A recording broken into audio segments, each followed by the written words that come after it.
We will begin with the Pledge of Allegiance.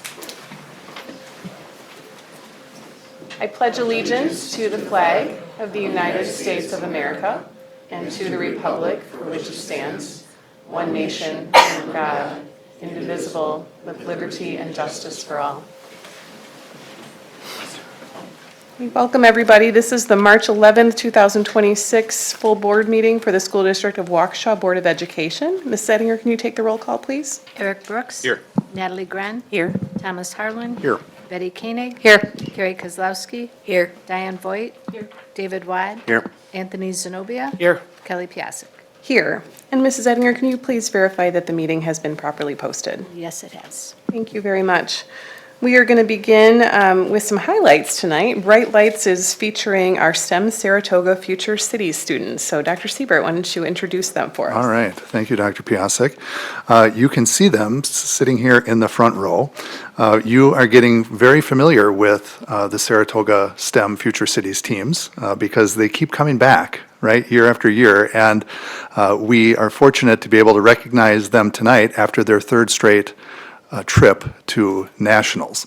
So we have a number of people here tonight. So we have Principal Murray from STEM Saratoga. We have coaches Hoffman and Sonier, who are teachers at STEM Saratoga. We have Governance Board President Van Maldagium with us as well, and multiple members of the team along with their families. So guys, if you'd all like to come up and introduce this great team and tell us about the great success that they had in Washington, D.C. Once again, we'd love that.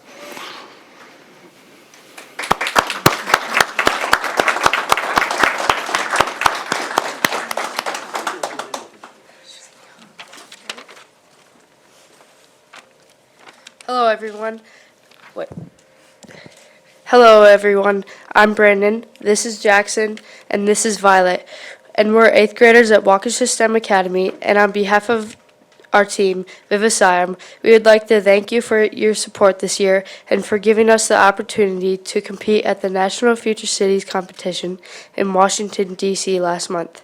We were incredibly honored to represent our district on a national stage, and this opportunity would not be possible without your commitment to providing us with such enriching experiences. Your investment in our growth academically means a great deal to us, and we'd like to believe we made Waukesha proud through our hard work and dedication. The resources and encouragement provided by the board and the district have been instrumental in our journey to this level of achievement. Besides the incredible experience we had competing in this competition, we also took this opportunity to grow as students while exploring our nation's beautiful capital city. Thank you for investing in our future and for believing in the potential of Waukesha students. Throughout these past few months, we have learned so many things. For example, I learned that communication of ideas is key to a good project. Anyone can have a good idea, but the next step is to share it. I definitely grew in that aspect. Last year in Future Cities, I shared some of my ideas, but I also felt outnumbered from time to time. That's why I feel like this year we strive to listen to everyone first before jumping to conclusions, even when we had strong opinions. We valued everyone's voices. But it wasn't just the experience of working in a group or even building the model.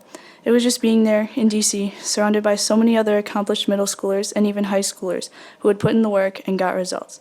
Just interacting with these kids from around the world was such a unique experience. And if you didn't know, there were even teams competing from China, Mexico, and areas of Africa. That isn't something you experience every day. I never would have thought I'd be back, so I thank you again for giving me the opportunity. Having competed in this competition in the past without much success was actually very helpful throughout the process this year. Because of the experience that I gained through failure last year and the previous year, I was able to be more helpful to the project this year. It's true that failure is the best teacher. In previous years, I think that the most important takeaway was the importance of your group in a group project. Before picking your team, you have to decide what's more important, having fun with your friends and rushing to get work done, or possibly making new friends and staying on task. I know that some of my group mates have experienced the same in the past, which made the decision for our group all the more thorough. We wanted a good group, not just a fun group, which goes to show that every part of the group project has an effect on success. Needless to say, there are many people who helped us get to where we are today, some of which are our incredible teammates who are willing to sacrifice so much of their time and energy, even outside of school, for the good of the project. Without them, we wouldn't have ever made it to where we are today. The support from our teachers and parents was also very crucial to our success.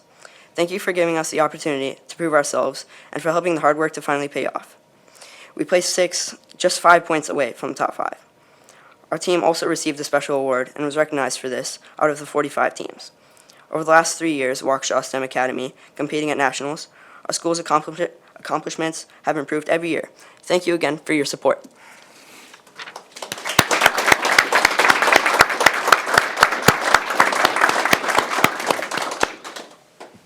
Well, congratulations and welcome back to a lot of you. I'm wondering if any of our board members have questions.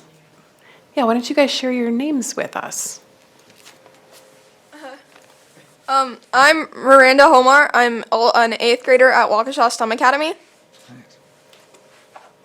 I'm Zayd Khan. I'm a 7th grader at Waukesha STEM Academy. My name's Akan Chajagopal. I'm an 8th grader at Waukesha STEM Academy. I'm Brandon Rohde and an 8th grader at Waukesha STEM Academy. I'm Violet Diezik, and I'm an 8th grader at Waukesha STEM. I'm Abraham Sloan, and I'm a 7th grader at Waukesha STEM. I'm Jackson Nedikoven, and I'm an 8th grader at Waukesha STEM. I'm Rex Dargett, and I'm a 7th grader at Waukesha STEM Academy.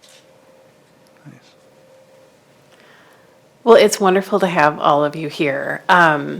This is a huge commitment of time. So tell us a little bit about how you balance finding the time and what commitment you made to your team and to the project, and still were able to do school and other things, because I know you all are pretty active. Who wants to share? So one of our teammates created like a calendar for us, so we would understand like where and what time slots needed stuff to be done where. So this would help us plan out deadlines and preferred due dates, so we would be able to have some buffering time. To reach these deadlines, we would often stay after school, which was provided by our administrators, Mr. Hoffman and Mr. Sonier. We would stay in their room and we would work on multiple things. The group would break off into chunks so we could get things done more effectively because we had 8 people. This allowed us to use our time more effectively. Nice. Very good. Other questions? Mr. Harland? You spoke about communication being key to the success. I guess what are some of the strategies that you employed with 8 people being on the team? Having 8 people, we had to make sure that we were always communicating, because if we had miscommunication, different problems could arise. So like some of us took upon ourselves, like me for example, to send lots of emails to make sure we were always on the same page, and then we would meet in school during designated class times so that to make sure that we all knew the plan on what we were going to do and how we were going to do it. Mrs. Voigt and then Mrs. Koenig. I'm definitely Waukesha proud to hear of your successes, and I didn't realize that you'd missed the cutoff for 5th place by just 5 points. That's really very, very, very, very close running. I'd like you to explain your name, because I found it fascinating as I was following your successes. So the name Vivasayam derives from the language Tamil, which is the second most spoken language in where we're located in Kerala. Vivasayam means farming and agriculture, and we found that fit for the theme this year, which is farm to table. So we wanted a name that kind of correlated with the theme for this year Future Cities, and something in the relative region, which the language they spoke, and also easy to pronounce for people, because Vivasayam is easier to pronounce than some other words that we were looking at for our city name. Thank you. That's great. Mrs. Koenig. Thank you. I've had the pleasure of being able to judge some of the projects in competition this year, but some people might not know exactly what you're tasked to do. I know I learned the last few years of doing this, but before that I really didn't understand exactly what Future Cities meant, what you were tasked to do. Just an overview, does one of you just want to share what it is that you're tasked to do, and then just an overview of your city, your future city that you came up with? Future Cities is a group project in which you have to create 4 deliverables. One is the essay where you write about like the different technologies in your future city and like the city life within it. You have to create a physical model using a scale so that it's accurate, and like when you scale it up, it's like how it's realistic.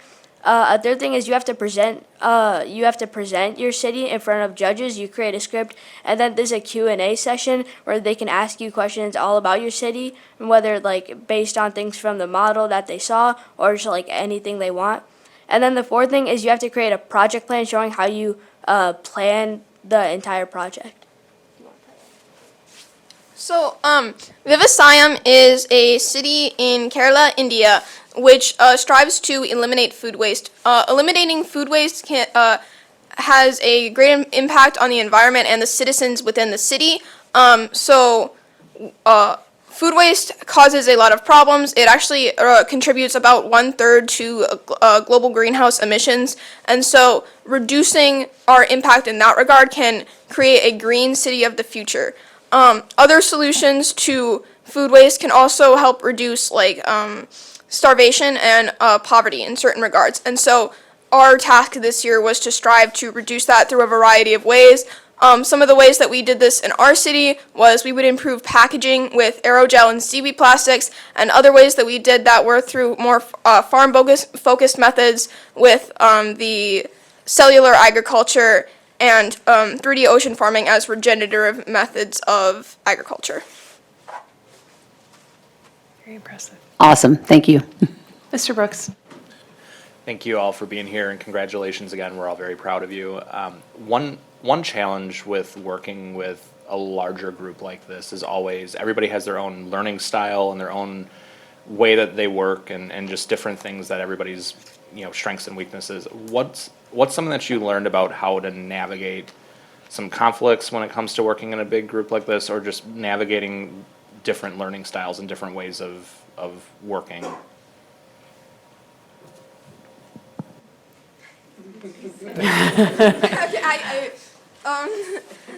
So one way that we would do this was we had a mediator who tried to understand everyone's perspective in the group. Instead of just focusing on their perspective, they tried to understand everyone. And so this would help us resolve certain conflicts. Like there was a time that we couldn't decide whether we wanted to have 3 pieces on the back of the board or 2 pieces, because we all had different ideas for what we wanted to put there, different levels of detail that we wanted to put in. And so this person he built a Google form which allowed us to review everyone in the group's response in an anonymous fashion, which would allow them to be more honest and with what they wanted from the city. Also, during class time, we would debate over what we wanted, and we all knew that we all had like the team's best interest in mind, and we didn't take anything personally. And it was like a very good debate. Like we came up with different pros and cons to all of our ideas and chose the best one in the end.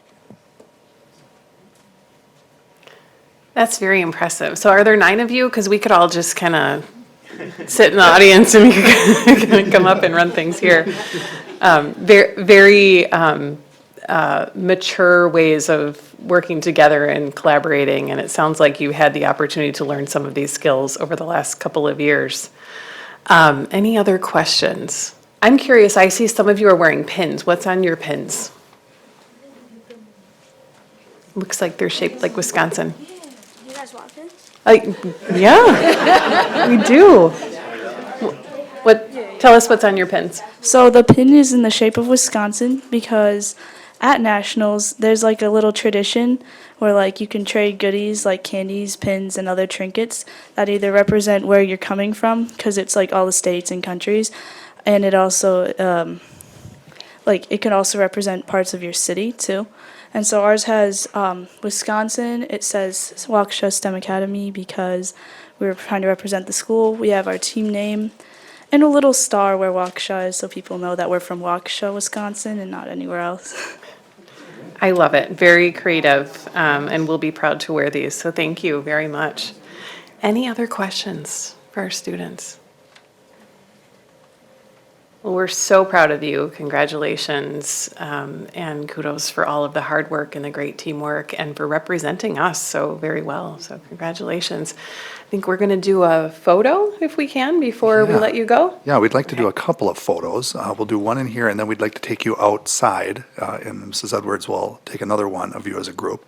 I also, before we do that, there's a number of your parents sitting in the crowd here tonight. I know the sacrifice that you make. You all take the trek to Washington DC too, and so we're grateful for you and appreciate that you allow your children to have these great opportunities. And certainly I speak for all of us, I think, when I say we're very proud to support them and make sure that your children have those opportunities. So thank you for that as well. All right. Thank you.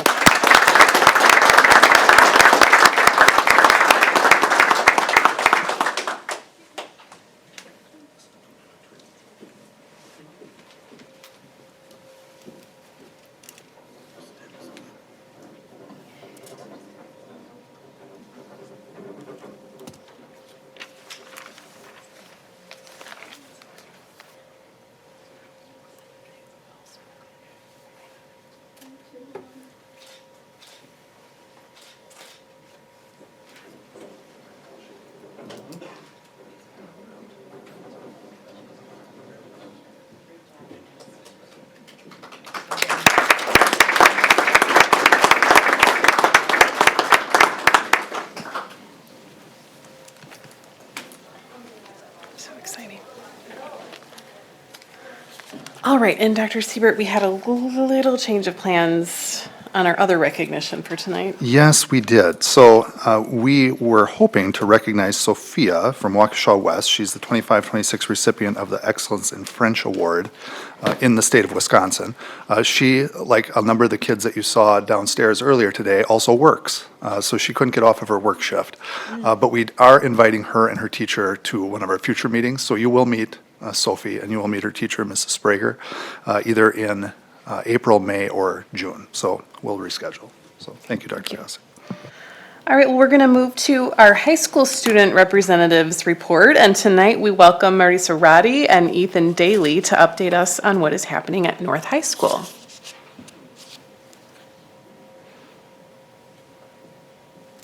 And I think sadly, maybe for the last time. Welcome. Okay, so good evening, everyone. Like Mrs. Piasek had mentioned, I'm Mari Sarati. I'm Ethan. Okay, and then to start off with one of our wins. So our academic decathlon team placed 5th in Division 1, and we had a national competition qualifier for the first time, I believe, in North history, and that was Noah Ingram. He's a junior, and he's very excited to go to California. I talked to him about it the other day. So DECA, we had Addie Probst and Mackenzie go to DECA State, and what did they place? I think they ended up. I believe they were top 10. I Yes. believe so. So they had a really successful run there, and we're really proud of them going in there and putting out like a well-together project and representing North. And then next up, we have our FAST conference, which we had the honor of a couple of board members attending.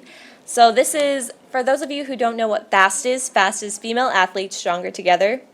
So then the board within FAST planned and created this conference, and we invited, I believe we had 20 to 18 schools there that day. And it was just a ton of girls, coaches, and we talked about everything to your health as a female athlete, to social media as a female athlete, and all the factors that play into you coming into a game or a meet with a correct mindset. And it was really cool to see all the girls there. 8th grade open house. Everybody loves this. You get student volunteers to come in and just show the 8th graders around, builds a sense of community, because then you know at least one person in the building. You get to walk your schedule, you get to play some fun games. Overall, it's just a good time.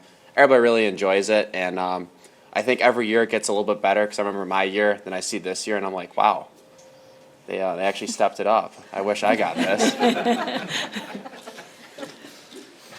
And then next we have our holiday concerts. So at North, there's always concerts going on, whether it's choir, band, or orchestra. And these were just some of the highlights of the concerts, yep. Athletic success. This is my favorite topic. So we had Ben Lauer place 6 in state. And then we had Landon Zerbel. He won all conference. Mitchell Stigler won all conference. And then, of course, Ben Lauer. And then we also just had signing day. That was yesterday, where we had 9 North Star athletes all go and commit. So it's just good athletic things all around at Waukesha North right now. And then adding on to that, we had our dance team at the state competition. So they placed 3rd in Palm, 2nd in hip hop, and then Julia Bakken, which is one of our juniors on the team, placed all state. And then we also had the coach, Coach Lindsay, place state coach of the year. So that was very fun to see from that end. Girls bowling, state qualifiers. They, they're really good at bowling. We have a couple really solid bowlers, and then they finished runners up. So it's good to hear about them too. And then just some upcoming events at North. So this Fridays, we have our student council putting on our blood drive. Then we have forward testing, and then we get into the fun stuff with ACT and pre-ACT testing, and then we have prom that following weekend. Okay, and then we also have our spring play coming up, which is The Young, the Bold, and the Murdered. So it will be a murder mystery show, which is from April 30th to May 3rd. Then we have our senior honors night, and then graduation. It's coming up soon. All right. Thank you, guys. I'm sure there are questions. Mrs. Boyd. You did a great job of sharing, and we had the celebration before this evening's board meeting at 5:30, meeting many of the athletes that you were recognizing there in person. Were very, very great. But one thing that you failed to mention was the wonderful play that North just finished. You're talking about the spring one coming up, but Damn Yankees was very good. And one of the amazing stars in the show was Marissa, so. Thank you. Yeah, that was a couple of weeks ago. We just closed, and it was a really fun time. So Dame Yankees was a baseball themed show, and he gets tempted and he questions fame over love. So thank you for all those who came to see it. So Ethan, you mentioned kind of remembering your open house as an 8th grader, and it's changed a little bit, but it's been 4 years, probably went pretty fast, but these last few months are going to go really, really, really fast. So what's it been like for you two? It's been kind of, as a mom, I've kind of been able to be part of that because I have a senior too, so it's been kind of fun watching you guys go through all of that. But what's that been like, and what are your plans going forward? Everybody tells you that like high school goes fast, and I was always like, no, it doesn't. Like I hate I have to get up at 7:35 every morning, and I'm like, this sucks. And then you kind of get there, and you're like, wow, I'm already like almost done. But it's really cool because you just get to meet some people that, as long as you branch yourself out, I don't think, especially in like the Waukesha School District, you just meet so many different people. And I guess now my future plans are I just committed to go play football at Beloit. So I'm super excited about that. And then I'm going to be pursuing a degree in mechanical engineering or petroleum engineering. Awesome. And then for me, I'm planning on going to still either Carroll or Marquette. I'm still waiting on that. But I plan to get a degree in a PPE degree, which is politics, philosophy, and economics. That's super impressive. Yeah. Oh, on the pre-law track, excuse me. Excellent. I think you'll make an exceptional lawyer. We have enjoyed just kind of hearing your school updates over the last couple years, and you're so articulate, and you've done an amazing job. Thank you. Really proud of you guys. Are there any other questions? Well, I wish you the best and enjoy these last couple of months. They're going to go even faster than the last, few, and enjoy it, and congratulations on everything. Thank you.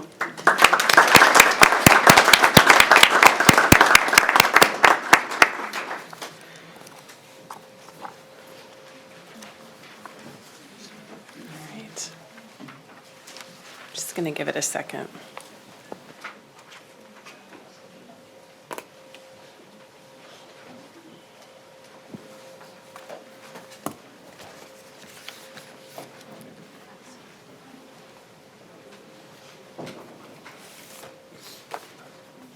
Thank you. Good night, everybody.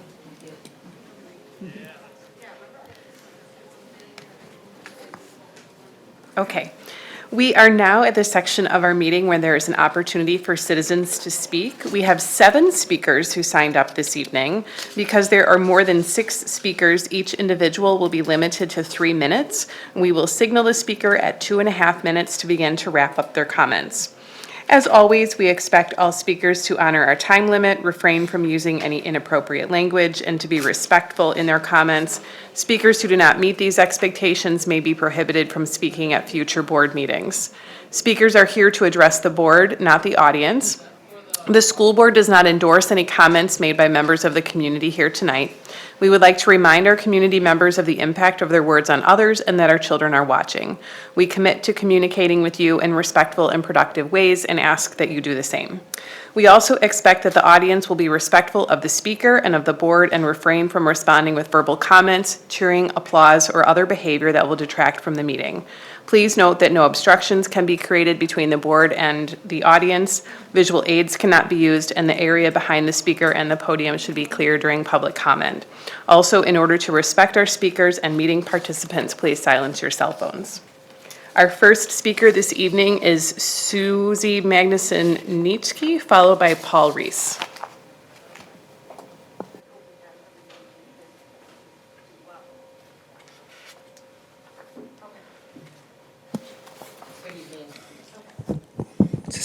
Sorry. My name is Sue Magnuson-Nietzsche, and I am a proud Waukesha resident and a taxpayer. I'm here publicly as a resident of this community for well over 22 plus years, and I thank and support the conservative board members who have shown real leadership and fiscal responsibility during these challenging times, and urge our community to keep that momentum going in the upcoming election. Last November, 8 of you made the tough but necessary decision to close underutilized schools as part of the Optimizing Our Future plan.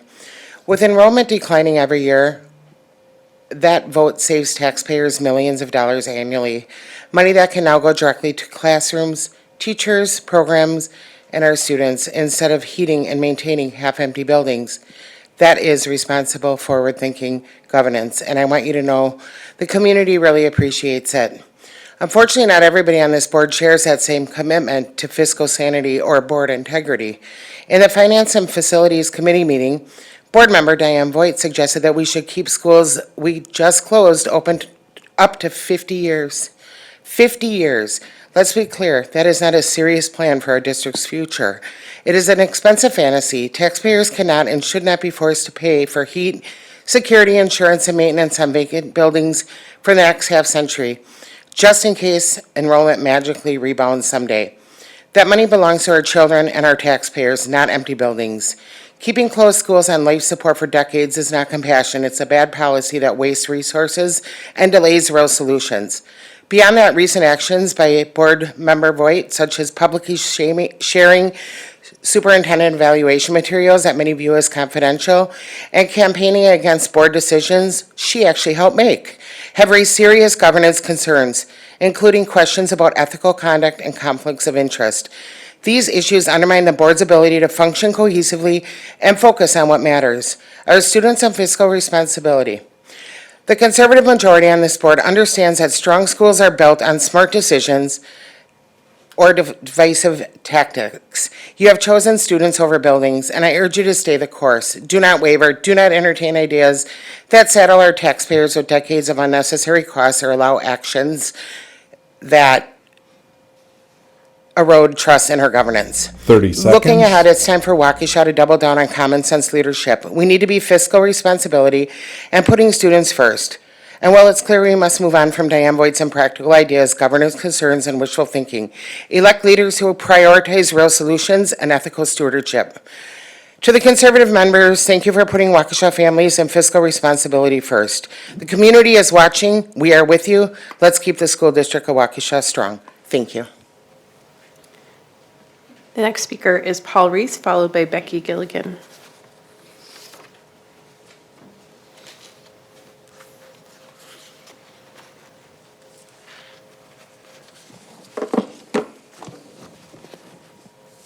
Good evening. Tonight, I'm going to talk about, I filed report with the DA on ethics violation by one Diane Voigt, an 86-page report.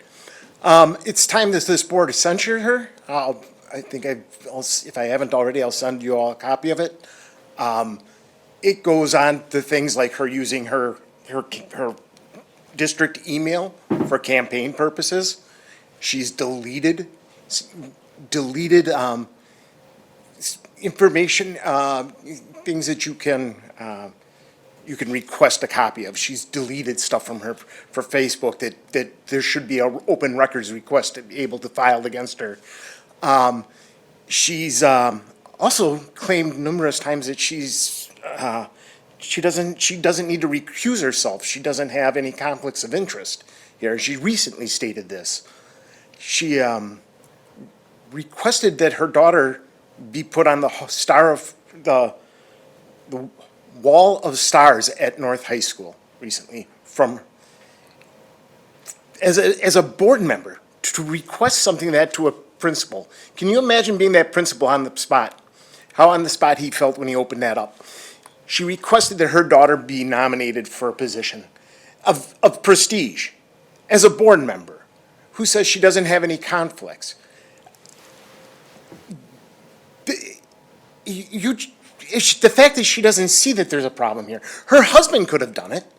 She could have done it if she wasn't a board member. There are just certain things you can't do as a board member because it has a perception of conflict. She's done that. She's done those type of things. She donated and publicly posted to sue this board on a vote she took to fire Melissa Temple. When this board took that vote to fire her, she posted a GoFundMe to her Facebook page and donated to sue the board on an action that she took. It's ludicrous, the things she's done here. And to say that that there's no conflict, that she doesn't have any conflicts of interest is beyond reproach. I mean, this board has the things that she's pulled lately with public statements on 30 going seconds. against votes that this board has made. This board has censured a board member in the past because of the actions that they took. The actions like Diane has taken, probably half of what she's done. She has behaved I've been coming here for 15 years, and I've never seen anyone behave the way she's behaved in the last 6 months or so. Anyways, thanks. Our next speaker is Becky Gilligan, followed by Brandon Smith.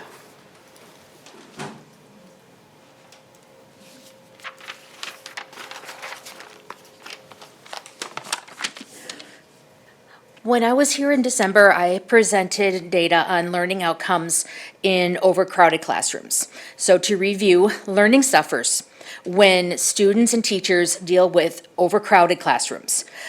It is disappointing and honestly completely mind-blowing that we are continuing the plan to purposefully max out our middle school capacity. My daughter will be attending Les Paul for her 8th grade year. At the open house, we learned that Les Paul will have over 900 students for the 26-27 school year. According to the district's 2024 capacity study, the maximum capacity for Les Paul is 825 students. I have heard that Les Paul will have 5 lunch periods, but if the plan stays with 3 lunch periods, this means that there will be 300 plus kids in the cafeteria together at one time. Can you all look at me and tell me that an overcapacity school does not affect students' ability to achieve their learning objectives? Can you look at me and tell me that an overcapacity school, that staff at the overcapacity school will be able to give each student the individual time and attention that they need?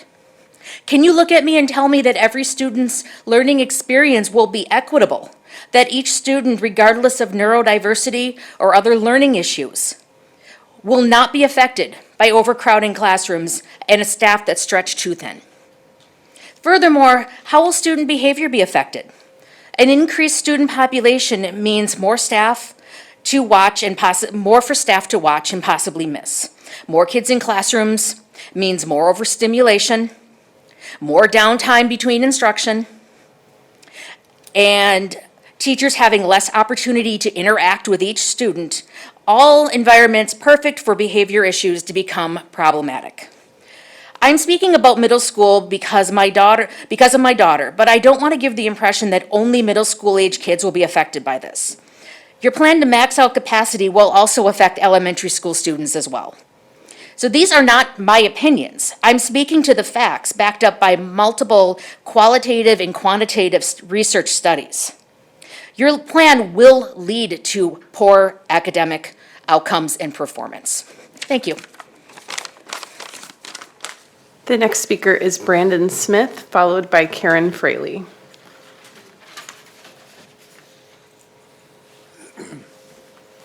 Good evening. Brandon Smith, Waukesha resident and also parent. I'm here to discuss the proposal that's being discussed offline about drug testing for athletes. Let me first say that the ability to test for drugs is a great modern miracle and that we should use it as an important tool and use it responsibly. But we also need to be careful about which doors we open up, because they can be hard to close later. So when I first heard about the random testing for athletes as a proposal, I was thinking, wow, they're going to be testing for performance-enhancing drugs. Well, actually, that's not the proposal at all. It's actually testing for performance-decreasing drugs. That seems like a little bit of a weird thing. Then if you look at the other cities that have implemented this already, if you look at Pewaukee, they've implemented it not only for athletics, but also for extracurricular activities. That's going to catch a lot of students. Arrowhead has those two, and they add parking permits on school property. Really? Is that really necessary? And then if you look at McWanago, they have those three, and then they add, and I got my notes here, students attending optional school-sponsored events. Well, that's you've got to be kidding me. It seems like a pretty broad definition. It seems like this is a way to try to be able to randomly drug test every single student at the high schools. So it seems like it could be an overreach. I did read, and I want to be precise here, I did read a couple of quotes from Board Clerk David Watt, and he's already been referring to not just athletics, but parking passes and enrichment activities, which would essentially put us on par with Arrowhead. So if you look at Arrowhead's policy, there are 20 students per month. You think about 9 months throughout the year, that's 180 students randomly across the school year. You think about the multiple high schools here in Waukesha, it seems like most of the parents will have their kids, if they fall under these multiple categories, which affects almost all students, it seems like most parents will have their kids tested at least once in their career, possibly twice, maybe even 3 times. So once the door gets open, it seems like it could be hard to close. So, with all due respect, I asked the board to consider, is it really your job to compel a student to be tested for drugs? In my opinion, it's my job as a parent. And again, I support drug testing and I'm anti-drug. I think that we should work together, districts and parents, to discourage the use of drugs, especially among students. 30 seconds. However, this policy would impose other people's will upon our children. The view that I hold that says this is not necessary does not impose anything on anybody. And is it becoming, would it ever become a criminal matter? Apparently not right now, but we'll see if that sticks.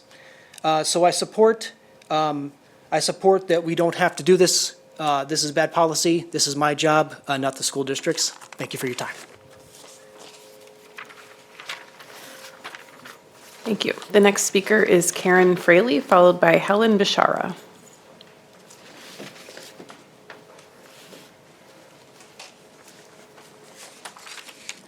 Good evening. I am here tonight to once again ask you the question that I asked at the Post-it Note meeting I attended back in July, and again at the community information session at Horning in October, but to which I have still not heard a satisfactory answer. What additional resources will you be providing to our schools in the fall to ensure a smooth transition, to support our children's mental and emotional health, to support their academic achievement, and to minimize behavioral disruptions? Research shows that there are negative effects on academic achievement years down the line for students like mine who are in grades 3 through 5 when their school closed. A study out of the University of Chicago showed that test scores, both from the schools that are closing and from the receiving schools, go down, with the biggest impact on students from the schools that closed. This has a particularly significant impact on math scores, with the effect still being seen 4 years after the closure. Another study out of the University of Houston found that by age 26, students who experienced school closures were 4.8% less likely to have completed college, 1.3% less likely to be employed, and their earnings were 3.4% lower than their peers. That same study also found significant drops in math and reading scores for students who went through school closures and found that absences increased in the 3 years following the closure. They also found that an increase in disciplinary actions, including expulsions and suspensions. Quote, the number of days students were disciplined for bad behavior in the 3 years following a school closure increased by 15% compared to the 3 years before school closures. These effects were most pronounced among Hispanic students and economically disadvantaged students. Coincidentally, 2 groups you have disproportionately targeted with OOF. And even in our own district, we saw the struggles that Hadfield had after the merger with Whittier, where parents had to relentlessly advocate to get you to provide the resources that should have been in place from the beginning. So again, I'm going to ask you, what additional resources will you be providing our remaining schools to mitigate these issues in the fall and beyond? And if you can't answer that question, then you had no business making this decision in the first place. You, as the Board of Education and administration of this school district, have an obligation to do right by our children. If you can't do that, then you shouldn't be here. Members of this board like to say that children are resilient, but it is not our children's job to be resilient. It is their job to learn and grow. It is our job as adults, and in particular your job as the leaders of this school district, to ensure that everything is in place to make that happen. These school closures are not a natural disaster. This was not some act of God that we have to make the best of. This is a choice that you made, which means it is your responsibility to make sure that our children don't suffer for it. Do your jobs. Thank you. The next speaker is Helen Bishara, followed by Aaron Cherney.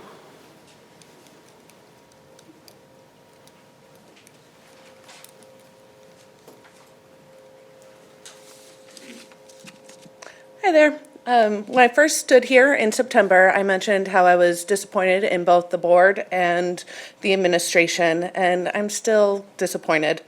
Tonight, I want to lay out several facts on the public record regarding administrative failures. First, during last summer's information session, the English and Spanish sessions were conducted differently. At the English sessions, families were provided basic materials to submit written feedback. At the Spanish sessions, they were not provided those same materials. Families at the Spanish sessions were simply spoken to without the same opportunity to submit written feedback their neighbors were given. Second, in October, a mother requested a district translator. She was denied and told her comments would be translated at a later time, which effectively barred her from participating in public meeting in real time. Third, at the October board meeting, a different parent brought her own translator to address this board. Policy states that speakers requiring interpretations shall be given up to 6 minutes, yet she was cut off at 3, and the video record shows this clearly. Superintendent Siebert later referenced this exact policy concerning translators when speaking with media, confirming the policy was known, it simply was not followed. Those are just some of the facts, and taken together, they show a pattern of participation barriers. Now, I want to address my DPI dismissal. When it was mentioned at the last meeting, a board member stated that I am just glad we didn't spend hundreds of thousands of dollars on an equity study to find out that what we did was perfectly legal and perfectly fine. Let that sink in.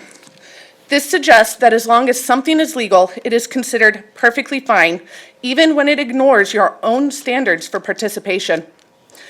DPI dismissed my complaint not because these things did not happen, but because I could not meet the legal thresholds required to prove a violation.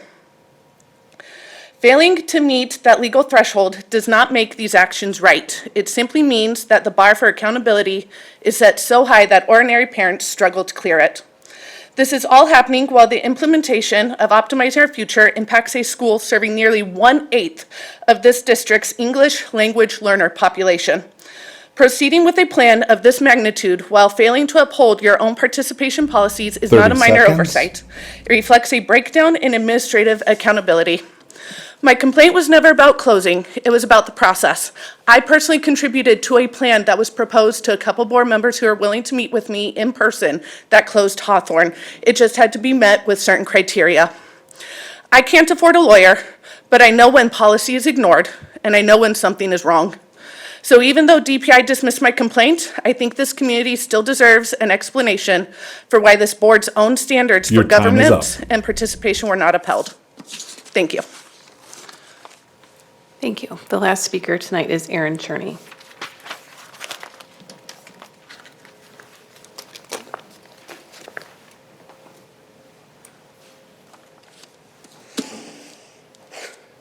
Tonight I am here to inform the voters of Waukesha County about actions taken by the Board of Education that raise serious concerns under Wisconsin open meetings law. Wisconsin's open meetings law, found in Wisconsin statutes 19.81 through 19.98, exists to ensure that the public's business is conducted openly with proper notice and transparency so citizens can observe the decision-making process of their elected officials. On October 27th, the Board of Education held a special board meeting. The agenda was publicly posted. The meeting followed the listed items, lasted about 40 minutes, and was properly recorded and published. Immediately following that meeting, however, a board session occurred that was not publicly noticed or recorded. As a result, the public had no record of what was discussed, what direction may have been given, or what decisions may have been contemplated. Shortly after this undocumented work session, plans E1 and E2 emerged as new versions of the district's OOF plans. Yet there is no clear public record showing when or how these versions were developed. 3 days later, a community information session was held. At that meeting, plans E1 and E2 were not presented or discussed. Anyone attending or watching would reasonably have believed that Plan E remained the leading option. However, Plan E1, the version ultimately used as the basis for board action, contains significant changes affecting which schools remain open, move, and which buildings would be closed, repurposed, or sold.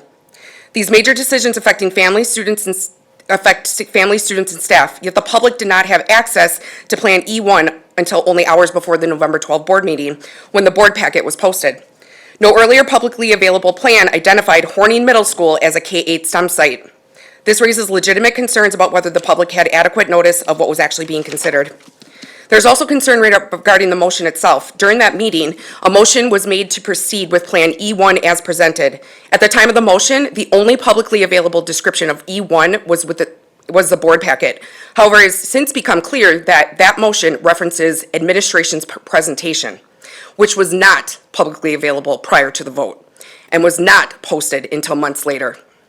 In fact, the link currently available on the district website where the board packet used to be located is now where administration's presentation is, and the original board packet is no longer available. When a motion relies on materials the public could not access, it raises serious transparency concerns and calls into question whether the public had a meaningful opportunity to understand what was being approved. For these reasons, I have filed a complaint with the Waukesha County District Attorney requesting a review of whether these actions complied with Wisconsin open meetings law, and I am waiting for additional records through an open records request that will provide further clarity regarding the timeline and materials involved. Public office is a public trust. Transparency is not optional. The law is not a suggestion. As voters consider the April 7th election for 3 board seats, I encourage them to consider the importance of transparency, accountability, and adherence to the Wisconsin law. Thank you. Thank you. We'll move into our minutes approval. We have 3 sets of minutes for your consideration tonight, those from the February 11th regular board meeting, the February 11th executive session, and the February 23rd detachment hearing. I move approval of the 3 sets of minutes as presented. Thank you. Second. Seconded by Mr. Harlan. Thank you. Any concerns, changes, questions? Okay, Mrs. Ettinger, would you take the roll call, please? Betty Koenig? Aye. Natalie Gren? Aye. Eric Brooks? Aye. David Wad? Aye. Anthony Zenobia? Aye. Thomas Harlan? Aye. Carrie Kozlowski? Aye. Diane Voigt? Aye. Kelly Piasek? Aye, passes 9-0. We'll move right into the WEF report from Mrs. Koenig. Thank you, Madam President. The Waukesha Education Foundation Board of Directors met last on March 5th, 2026, and I have a few updates to share. First, we are looking forward to seeing many of you at the Evening for Education on March 25th. The WEF scholarship application window closes on March 22nd at 11:59 p.m. Students and families can visit waukeshaeducationfoundation.org and click on the scholarship page for details or connect with their school student services office.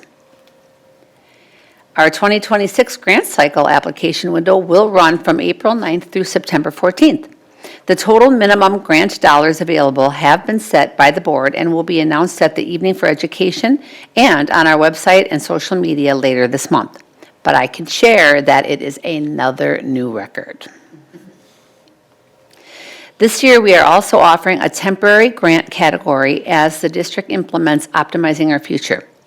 Educators may request funding for mentorship programs, leadership training, and other initiatives that strengthen connection, community, and culture within their schools. Grants must still meet our guidelines for innovative, impactful, and sustainable programming. More details and the staff video are available on our website. Our Partners in Education event, typically held in June, has been paused for this year due to declining participation as we take time to reimagine the event. And finally, our 20th annual golf outing will be held on August 6th of this year. Sponsorship outreach has already begun, and we already have nearly $8,000 in sponsorships secured and 32 golfers registered. Registration will open for returning golfers and sponsors within the next week or so, and then to the public on or around March 22nd. This event is capped at 192 golfers and filled to 188 last year, so early registration is encouraged. Questions can be directed to Lynette at extension 1143 or by email. Madam President, this concludes my WEF report. Thank you. Thank you, Mrs. Koenig. Any questions for Mrs. Koenig or anything about WEF? Okay, lots of things coming up. All right, we will move next then to our Optimizing Our Future Long-Range Planning Implementation Update. Dr. Siebert. All right, thank you, Dr. Piasek. It is once again time for our monthly update on optimizing our future and planning for next school year. So this is going to be a shared presentation this evening. I'm going to start it out, and then most of our time is going to be spent looking at what the schools are going to look like next year compared to this year. Mr. Pat will lead us through that. We'll do a little piece on dual language that Ms. Gunnerman will do, and then I'll come back and wrap it up. So as what we've been doing is we've been walking through kind of each month what we've been working on, and so we won't spend a lot of time on January or February because you've seen these already, other than say January was, for us, a long month because it was waiting for all of the information that we needed in terms of the intra-district open enrollment period. And those are the factors that we need to be able to give you the information that Mr. Pat will talk with you about tonight, as well as the information that Mrs. Thede needs for her staffing conversations and decisions. When we went into February, we also had the STEM charter applications being reviewed. We continue to have, and I'll talk about this in the next slide too, the statewide open enrollment period that continues to remain open until April 30th. So we're still working with those numbers. And then Mr. Pat talked about its student services. He'll talk about it again tonight. The initial school choice review, the fact that we were able to accommodate all of our priority 1 and priority 2 selections that families had. Retirements came in mid-February, and 4K applications were due. We'll talk about 4K on the next slide as well. So in March, we have been communicating, and again, all priority 1 and priority 2 requests have been granted. We set out to do that and are proud that we could deliver on that. That statewide open enrollment period continues to be open, as I said earlier, through April 30th. Mrs. Thede has been working with the various employee groups on staffing decisions, and our administrators continue to collaborate as well, as we'll have a number of transitions with school closures and principals moving buildings in going into 26, 27. We have summer school registration going. Right now the secondary is going and the elementary comes later in the month. Ms. Getterman and Mrs. Garcia-Velez are doing a great job with that. And the other thing we're working on right now with First Student is some transportation mock routing. And so trying to understand what the number of routes will be needed, what number of routes will be needed, I should say, for next school year. Currently we run 75. And with creating new boundaries, we obviously have to redo our busing routing. That also creates different hazard areas. So we've got all that information to First Student, and now they are working on an estimate of how many routes we will have for next year, which is obviously important from a budgetary perspective, as well as understanding what changes we may need to make. We don't necessarily think it's going to be necessarily more routes. We think we're gaining some efficiencies here as well, as we've talked about throughout the months. And so ultimately, that information should be coming to us later this week, if not next week, which we'll be able to talk with you more about in the April report. So I'm going to turn it over to Mr. Pat. Those of you in Student Services will recognize this slide. He'll start with this one, and then he'll walk you through an additional number of slides that talk about what we look like today and what we anticipate looking like with the beginning of the 26-27 school year. So thank you, Mr. Pat. Thank you, Dr. Siebert. Yeah, rehashing the Student Services Choice Update, taking a look at the data for our entire school choice process, which was unique this year because of optimizing our future and the changes in schools and boundary. So priority one to rehash is any student who was at a school this year, and when the boundaries were redrawn, they were boundary to a different home school, and or they were a school choice student who had to reapply for school choice. We had 545 at the elementary level and 60 at the middle school level, those priority ones. Priority two were students who were siblings of the priority one students. Our goal is to keep families together, and we looked at those siblings as well. And once again, 24 at the elementary level and 9 at the middle level. High schools are not included in that, so that's why they're blanked out. 100% of those students in priority one and priority two were able to go back to the school that they are currently attending for next school year. Priority three is really our traditional school choice process. We had 171 at the elementary level, 48 at the middle level, and then we added our high school 219. These are individuals who for the first time are looking to go to a different school for next year. So at the elementary level, you could see we had 740 total requests. The middle level, 117 total requests, and at the high school, 219. We were able to, that's a total of 1,076 if you go down that column. We were able to approve at the elementary level 709 of 740, 102 of 117 at the middle level, 194 of 219, and over 1,000 students received what they wanted as far as their choice goes. You can see the percentage of those approvals on the far right column. In any given year for our school choice process at the priority three level, this is about the percentage that we approve. So at the priority three level, you have attendance comes into play, behavior comes into play, space within programming comes into play, space within grade level. It's not just overall school capacity or school space. All those factors come into play at why a student might be denied choice. So moving on to our update, I'll go through kind of each of the grade levels and then have some time for you to ask some questions in regard to that.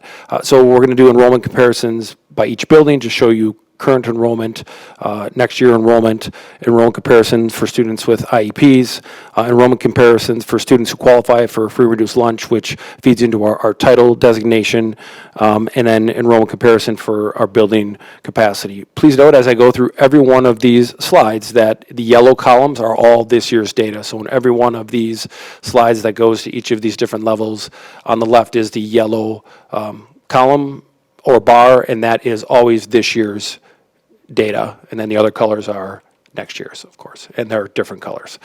So if you take a look at our elementary enrollment comparison, I just pulled this data from our Infinite Campus system for March of this year, so a couple of days ago. Also, please note that our enrollment changes on a weekly basis where people go in and out. Our enrollments will change from now until the time we start next school year. These are common things that happen for a variety of reasons, and so we will continue to update on enrollment as we go throughout this process. So currently right now, Banting Elementary has 446 students. Next year, in our Infinite Campus system for next year right now, after all school choice is done, open enrollment and all our enrollment processes, they are at 441. This does include projected 4K enrollment as well of 20 students per those sections. in our schools. So for next school year, 26-27, 441. You can see Hadfield is down from 356 to 308. Higher is up, almost 70 students, 307 to 377. And I don't want to read all these to everyone. I think you can see them. Just to summarize, Lowell Elementary increased significantly, but we had increases that were fairly minor. We had some decreases, and then we had some increases that were a little larger, such as Higher and Lowell, as well as Summit View. So that is our comparison for enrollment, and we'll get a little deeper into that as we move into the next couple of slides. So students with IEP. So as we've gone through this process, we definitely wanted to capture the percent of students who receive IEPs in each of our buildings. So currently at Banton Elementary, we have 23% of all students there have an IEP. That jumps up to 26 for next year. Once again, if you go through that process, you see some schools went up as far as their percent of population, some went down, but all of them are fairly, I wouldn't say we're fairly substantial in the percentage of increase in special education students or decrease in special education students. What I will say is the numbers that I see for this year compared to next year in some of the buildings, we did have some of our buildings who had lower numbers increase, and some of our buildings who had higher numbers in the past decrease a little bit in both directions. Getting to our students who qualify for free and reduced lunch, which is the data point that we keep for title funding, you can take a look at, again, with new boundaries and new schools, that these numbers are fairly close in this year as compared to next year. Some are exactly the same, some slight increases and slight decreases. Higher definitely increased the most, about 9%, but Hadfield decreased by 4%, which has been our highest for many years when it comes to data around free and reduced lunch. Getting into building capacity. So when you take a look at the enrollment that I shared for elementary, and you start to talk about the percentage of how full our buildings are, you start to look at these capacities. So right now, Banton Elementary is 80% capacity. Next year, they'll actually decrease in capacity a little bit.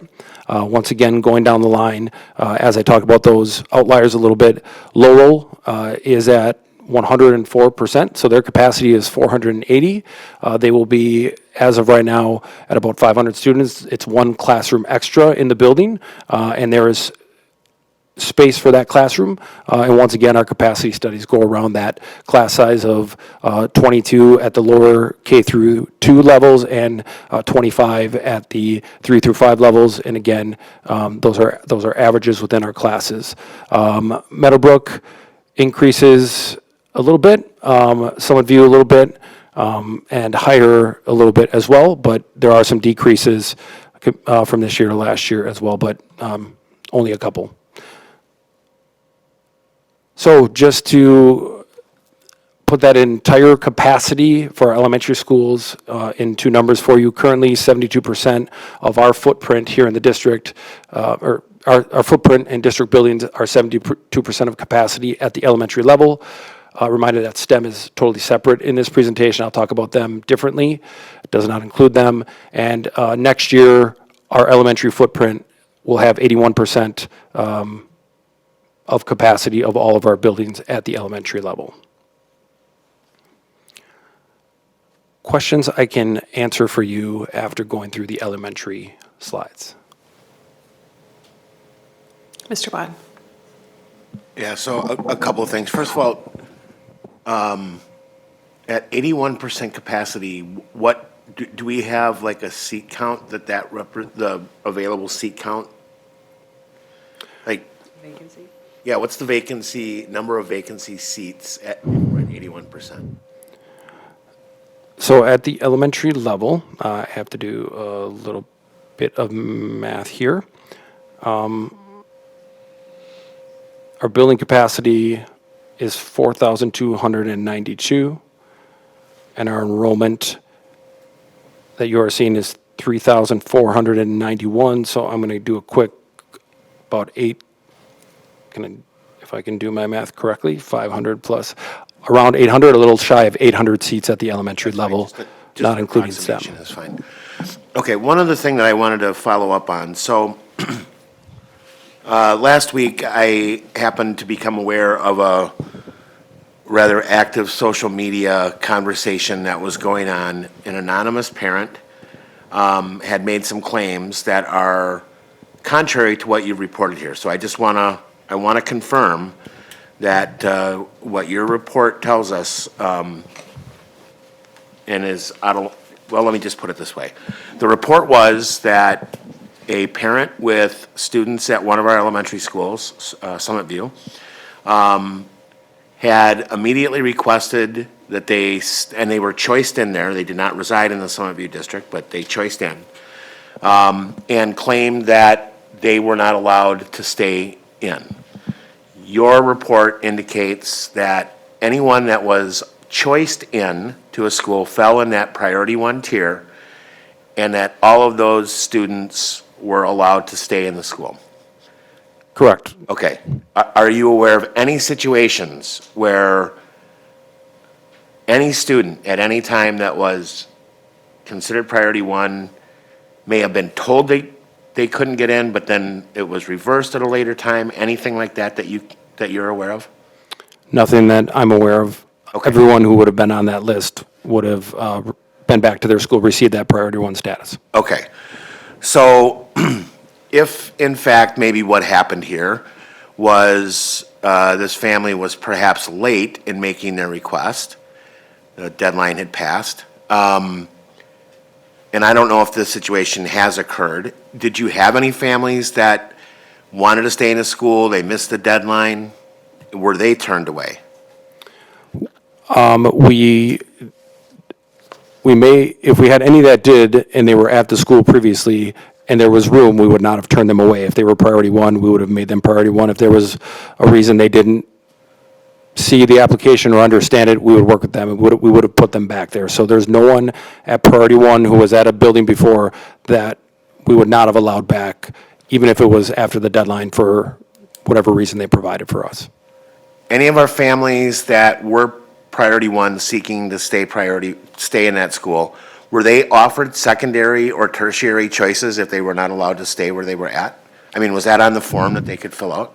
It wasn't on the form for priority 1 and priority 2 because they were going back to the place they wanted to be, but priority 3 would have had multiple options. Okay. Final question, and I know you can't guarantee anything, but let's just say for the sake of discussion, this family were to reach out today, maybe there was just some sort of crazy miscommunication between the district and this family. If they were to reach out today and say, we've got kids at Summit View now, they're choiced in there, we want them to stay, is that something that you could likely accommodate if it were to happen? We would do everything we can to accommodate it. Most likely, we would be able to accommodate it. Okay, Yes. thank you. Mr. Brooks, did you have a question? Yeah. So just looking at the numbers, I can already guess that Lowell's going to be a big conversation.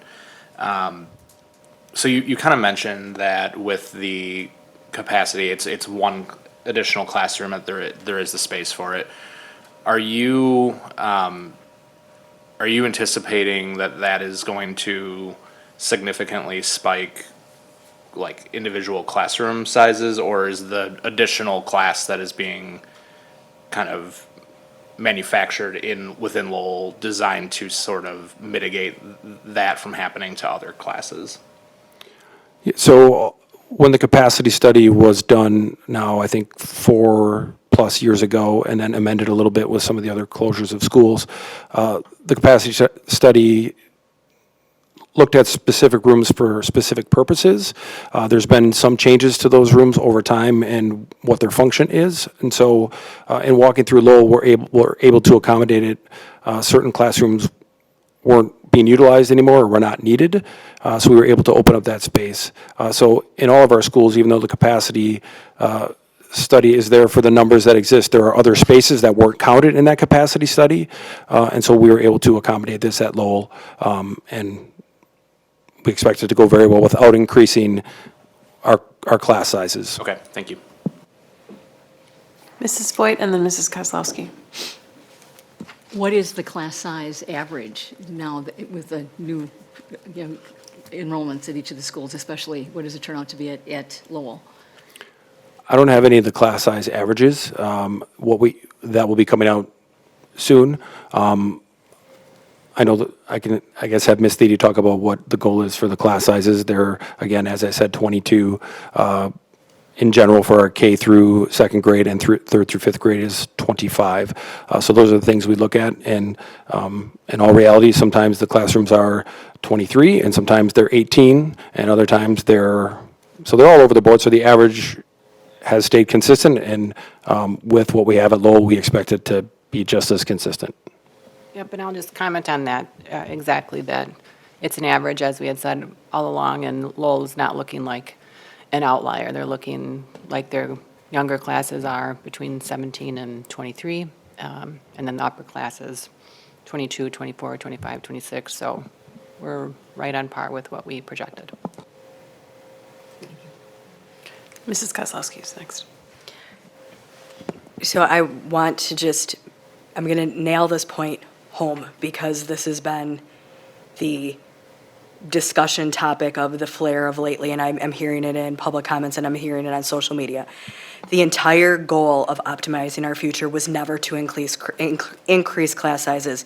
These classrooms are not going to be overcrowded. There's not going to be kids running around with unsupported teachers. And additionally, we've said over and over and over, schools were built to operate at capacity. And when you've got the rooms in there, so I want, just again, they're meant to operate at capacity, which we are doing at Lowell, maybe a little over. We have the room, and the class sizes are not going to be greater than the 22 we expect through K through 2 or the 25 on the average when you're 3 through 8. Correct. They will be similar to every single year that we do our sections, and our averages will be right there just as we are currently in this school year. I think this needs to be a headline. Like, we've been saying this throughout the entire process on what the goal was, why we were doing it, knowing what we know about capacity. Now we've gotten through everything for OOF. Now we've gotten through the implementation phase. We know where enrollment is going. And yet again, we're coming out and saying that the class sizes are not going to be off the charts and that schools are meant to operate at capacity. Thank you. Mr. Watt? Yeah, so, Ms. Thede, I'm wondering if you have these numbers or perhaps Mr. Pat does. So looking specifically at Lowell, do we have an idea of what our kindergarten enrollment will be at Lowell next year? Do you want me to speak to, I've got the enrollment numbers up, so. Class size are we talking about? No, how many students are we 57. expecting? How many? 57. 57 kindergarten? At the moment, knowing it can change tomorrow, but yeah, And how many fifth graders will we have next year? 92. So we're going to see a reduction of over 40 students just in that first year. So I guess what I'm getting at, this sounds like it will be a very temporary issue where we're right near that capacity number. Is that a fair assessment? Correct. Thank you. Looking around, something I just wanted to clarify. I know we talked a lot about the deaf and hard of hearing capabilities at Lowell as well. Where do we land as far as the need for services there? I know that's been kind of shifting with some of the healthcare technology that's available. So where do we land with that? Because I think that was an area where there is potential capacity in the building. Yes, so our DHH programming for our 4K students had a classroom space, and that the need for that, I believe it was around 6, and if I had my numbers wrong, somebody can tell me later. But we are at 1 student in the DHH program at that age level, and so we're able to service them as we do multiple DHH students in the classroom environment or a smaller pull-out environment as needed, as opposed to a classroom. So we're able to shift some some students into that to open up another section for the building. Thank you. Mrs. White, With Lowell's emphasis now on dual language, is it going to be a? is your mic on? With Lowell's capacity situation, what's the breakdown between Mono and Spanish classes? I don't know if Mrs. Thiede, if you have You're asking for breakdown. sections by grade level, or what was the question?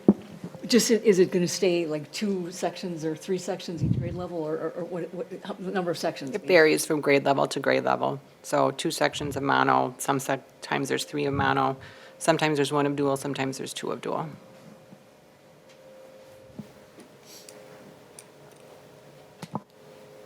Any other questions? Mrs. Gren. Mr. Pat, do you foresee any other issues with serving special services at Lowell?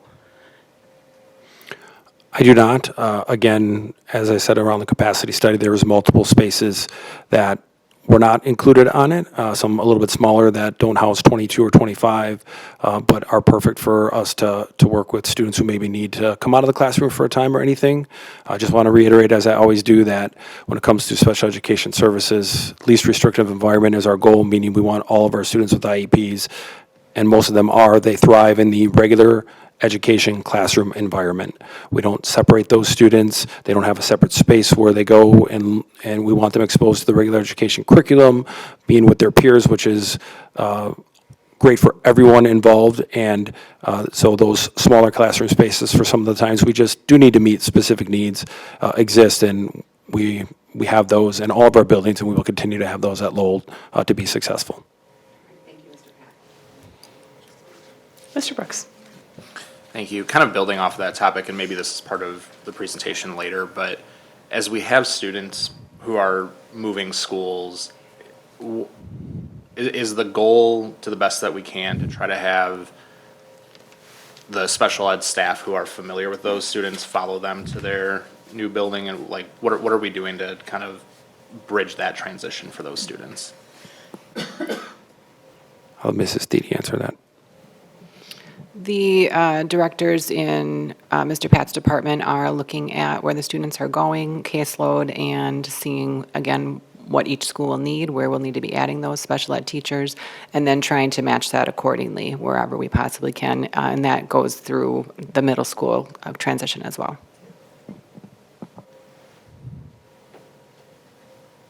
Okay, I think there's more. We just wanted to pause on the elementary side, so we can certainly come back if a question occurs to you, but I think we'll keep going. Okay. Moving on to middle school, same format. Remember, the yellow columns are this year, and the exact same slides and the exact same information. We're just able to, it's just not so much on a slide. So what you're looking at currently, Butler Middle School is at 732 students. They will move up to 905 for next year, and currently Les Paul is at 541. They will move up to 788 students for next year as we sit here today. Taking a look at our students with IEPs, currently Butler is at 17% population. With the increase in population, they'll be at about 18% population. Les Paul is at 13%. They will bump up to 19%. So between the two middle schools, you have 18% and 90% special education percent of population. And then we were able to put the free reduced component on this slide as well.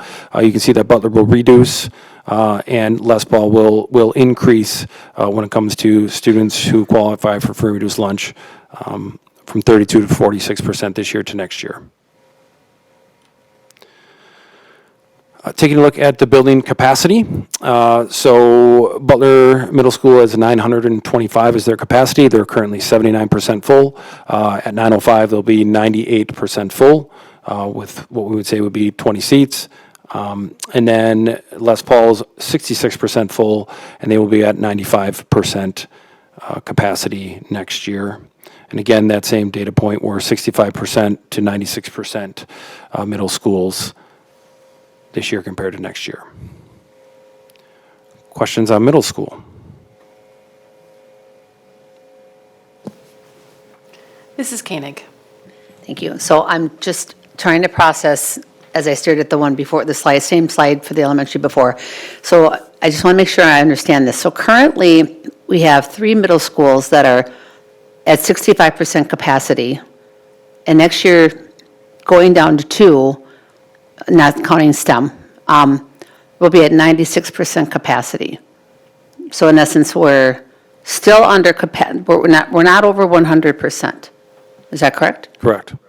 Okay, because I keep hearing that number being thrown out here and there, that we're over capacity, and I'm looking at this, and it doesn't look like that's the case. So to be clear, we are not over capacity in either of the middle schools, as of today, projected for next year. Correct. As of today, we are not.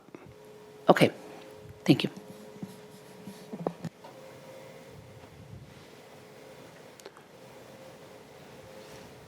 Mr. Zenobia. Thank you. Just generally looking at the enrollment numbers, have we seen or can we project any, I would say, decrease or maybe significant decrease of what we will expect for 26, 27?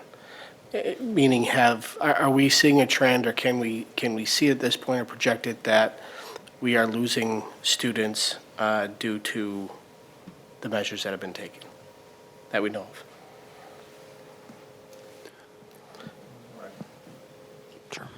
I would say, Mr. Zenobia, we are going to continue to experience our 2 to 2.5% decline, primarily based on the birth rate.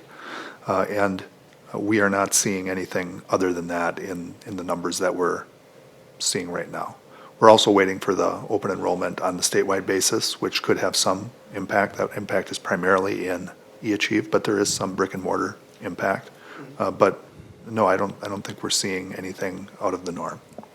Yeah, and I guess built into my question is taking into account the decrease we expect to see, the 1 to 2% decrease with the birth rate decline, which we've discussed, but more to the fact of, just from what we can tell of people that are going to students that are going to the schools, that parents are not opting out or choicing out, that we can tell at this time in any significant number. Right. Okay. Yep, not at this time. Okay, thank you. Anybody else? Sure, Mrs. Koenig. Another thought, this is going off of a few things I've heard within the community. When it comes to some of the larger, maybe we're getting back to the elementary, but it could apply here too as well.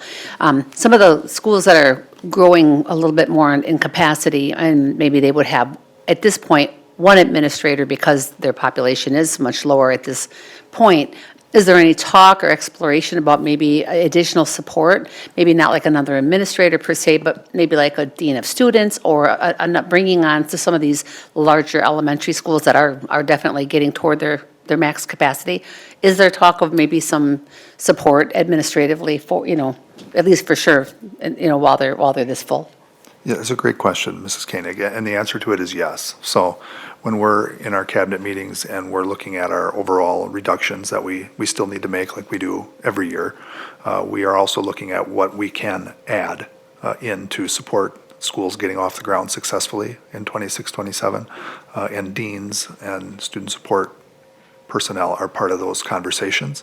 And then it's just a matter of balancing how much of that can we do, right, to be fiscally responsible, but also how much of it is necessary in order to be successful going forward. And so we are committed to that, and we'll be in a position to present more on that at a future update.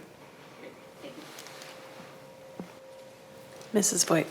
There had been the question earlier about if the special ed support staff would end up going with the students, like as they relocate to a different building, et cetera. Just wondering what overall the number of, with the changes, how many staff members will probably be losing in the mix from the schools that are closed, that there won't be a new place for them, in the destination area. We're working on that information. I won't have that until next month.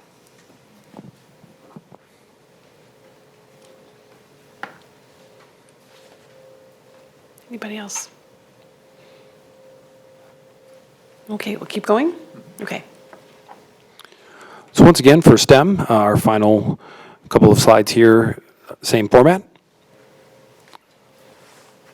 So currently, our K-STEM, so I just put, obviously we have the 2 campuses right now, but these are the total numbers currently at both STEM schools, 592, and next year we had an increase up to 641 for the enrollment.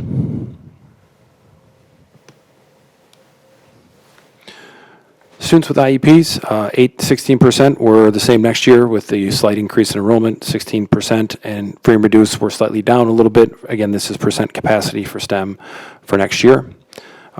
And we have, the building is 925 for capacity, we're 69% full at STEM, so significant amount of room and seats available with 925 capacity.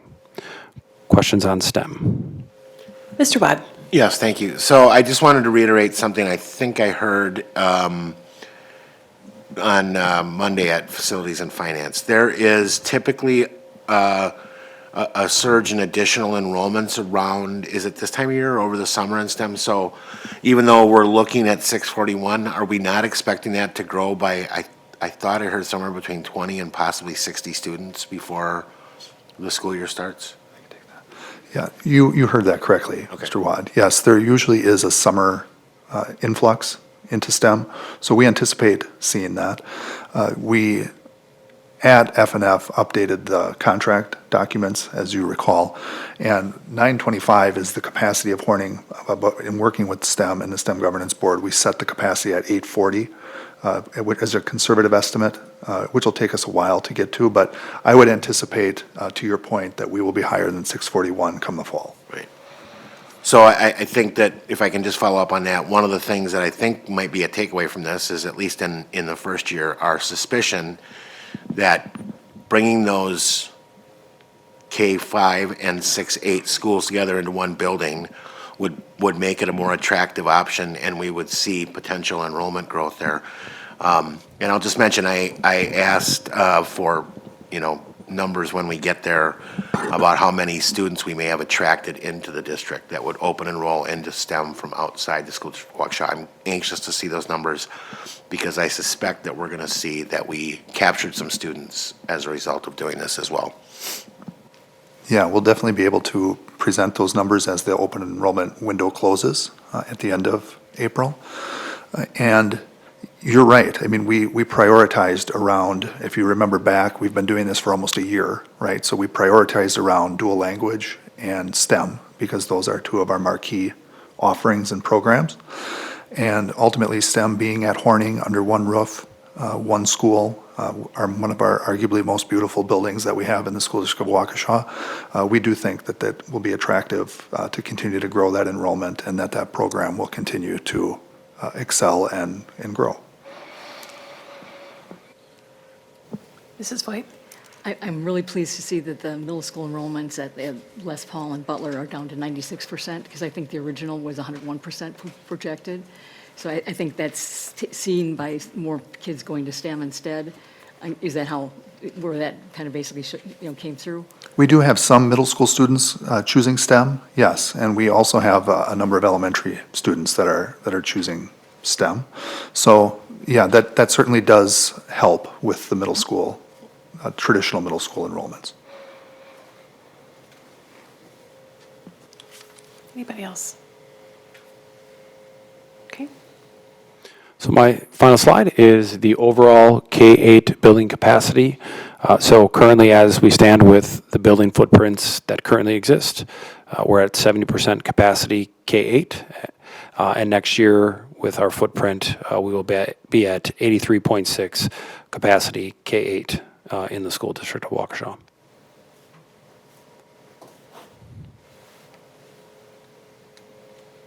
All right, we're going to have Ms. Skennerman talk through our next slide here on dual language. Unfortunately, I don't have any charts, but I do have some talking points to share. Ryan had all the charts tonight. So we wanted to just share a little bit about our dual language enrollment as far as the program. As you know, and we've been talking about, students often come into 4K and 5K the dual enrollment program. And so every year we typically have a wait list of students who are English speakers because part of the program, the main part of the program is we want half the students in there to be native Spanish speakers and half to be native English speakers. And so we have a nice mix of language learning going across all of the student groups. And so we just wanted to share some of the numbers back in 2023-24. We had a wait list of about 23 English speakers. It doesn't mean that we didn't have room. We oftentimes didn't have the native Spanish speakers to offset a native English speaker to join the program itself. In 2024-25 school year, we had a wait list of 10 English speakers. And in 2025-26, we had a wait list of 14 English speakers.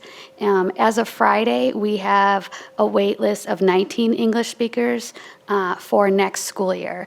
These are all numbers that change from now until the first day of school, because as people move into the district, out of the district, those numbers and students are adjusted. And so if at any point we're able to take additional students into the dual language program, we work off of the wait list and we work throughout that all now until, the first day of school of next year.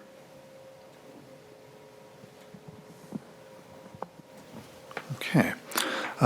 In terms of our next steps of what we're currently working on and will continue to be working on, now that we have the student enrollments, we're finalizing our building usage. So Mr. Clark and the service building staff are meeting with principals. I would say those meetings are going very well, and the principals are confident in what they'll be able to do with the enrollments that they have coming in for next school year. So those have been good, and those will continue. Mrs. Thede is continuing with her staffing decisions in the Human Resources Department for all employee groups. Obviously, we have a number of employees in the school district of Waukesha, and all of those employee groups are impacted, right? From administration to teachers to support staff to custodians, and the list goes on, right? So that's big work, and we appreciate Mrs. Thede and Marge and HR for the work that they're doing. And then another thing that Mr. Clark is overseeing, and we'll be able to present more to you on next month, is further developing and articulating our plans for packing and moving. We have a lot of movement that'll be going on this summer, but we do have experience in this, and we've done it before on smaller scales. So we just have to upscale it in order to be successful. The difference is, as you can appreciate with a Whittier Hadfield, it was boxing up everything at Whittier and taking it to Hadfield. This will be different, right? Because not everybody from Horning will take their things to Les Paul, right? Some will take them to other school, like Butler or somewhere else. So Mr. Clark will work on that. We won't start that process until May within the buildings, but staff obviously have questions about those things, and so we're working on articulating those plans, and we'll be able to talk more specifically about those in April. But that essentially concludes our report. We're happy to go back to any of, as Dr. Piasek said, any of the areas, answer any questions that you may have. But overall, just if I could summarize perhaps, when we look at 81% at the elementary, 96% utilization at the middle schools, and then when Mr. Pat's last slide, 83.6% utilization K-8, that's what we set out to do, right? To make sure that the buildings that we have are utilized, and that ultimately we aren't putting resources into buildings that aren't fully utilized. So I think we're making the progress that we intended to make, and we'll continue to do so. Mrs. Voigt, then Mr. Wad, and then Mrs. Kozlowski. I'm not seeing this slideshow in the board docs. Will it be readily available for the community to see that these are, the numbers are working out to be much better than I had anticipated? Yeah, we upload all of these things, Mrs. Voigt, on our planning for next school year page. So, yeah, it'll certainly be out and available for the public. Okay. Absolutely. Mr. Wad. Thank you. So, Dr. Siebert, this is kind of a high-level question, but Is there anything at this particular point in time that you or your team that's, involved in this on a day-to-day basis is looking at as like, okay, this is a potential trouble point, or this is something we didn't expect, and developing plans to mitigate it? Is there anything right now that's giving you or your team any heartburn that you'd like to bring to our attention? I mean, I could look around the room, and, I mean, this is basically what our cabinet meetings on Tuesdays are focused on, and I'm not feeling that. Are any of you feeling that? I could say it's just a bigger puzzle this year than any other years, but we're going to figure it out for placement of everybody. It is just, I'm sorry, Darren. Yeah, no, I would just add that, you mentioned in your report, Dr. Siebert, that January was kind of this lull, and even into February.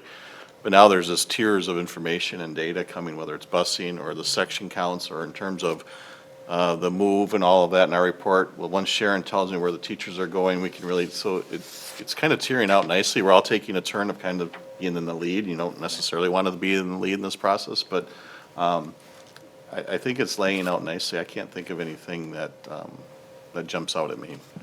Anything about the enrollment numbers that surprised you? Like the individual schools, the percentages of capacity, did it surprise you that schools still, maybe dropped, or ones, spiked more than did? I'm just curious, because, there were a couple schools that are still like in the mid to low 60s, and I don't know that I was expecting to see that. Sure. I would say part of that is the new boundaries, right? And so the rebalancing of the district, which is something that we needed to do, and something that probably was long overdue, right? So we will grow into those boundaries, and part of it is that. I think the other thing is going from 4 dual language sites to 3, right? So we knew we would have more students in dual language sites. Lowell is one that is ticking a little higher than we maybe anticipated. Yeah. But we also see that as positive, right? We have people that want to go there and that want to be part of the program, and we have a principal that's coming in that knows how to build the dual language culture, and so I think there's a lot of excitement about it. And so that surprised us a little bit, just because we didn't necessarily know it, but ultimately when you're talking 20 more kids than what the capacity is, and Mr. Pat talked about the availability we have in the DHH area, it's essentially a dual language 4K, right, that we're adding into the mix. That is the extra kids, but that's good, because that's how we build the program. Great, thank you. Mrs. Kozlowski. Yeah, I want to just piggyback on what Mr. Wad was saying, because I thought for a second he was going to go there.